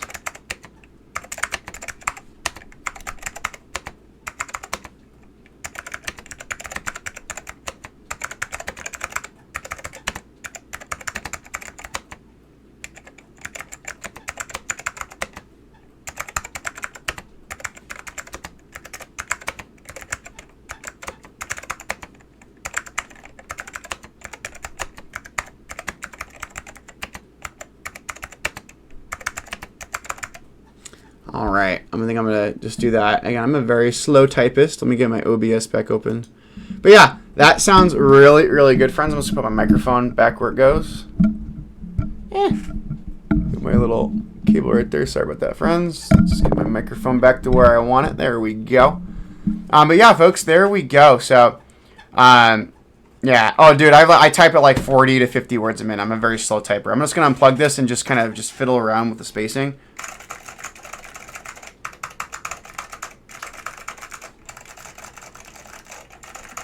Oh, that's really full. I'm going to bring up mine. Because this, you'll get to kind of hear. So yours is on the top. And here is my personal AEK. So I have tactiles.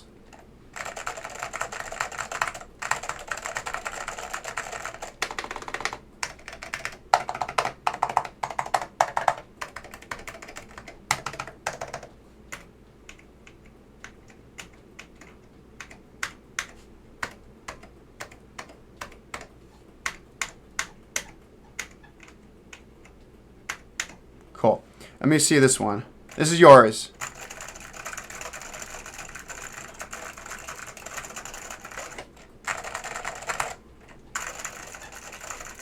Let me bring the microphone down just so we can kind of hear a proper test. So here's mine.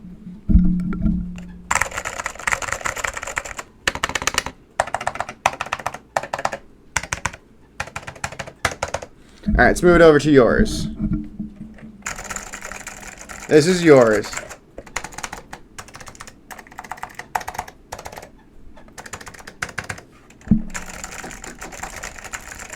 Oh my god, yeah, that's really good. Hold up, I'm almost done. So yeah, that's really freaking good. Oh my god, my boom arm is pretty good. So folks, there we go. So yeah, also these sabs are lubed on both of the boards. Your board and my personal board.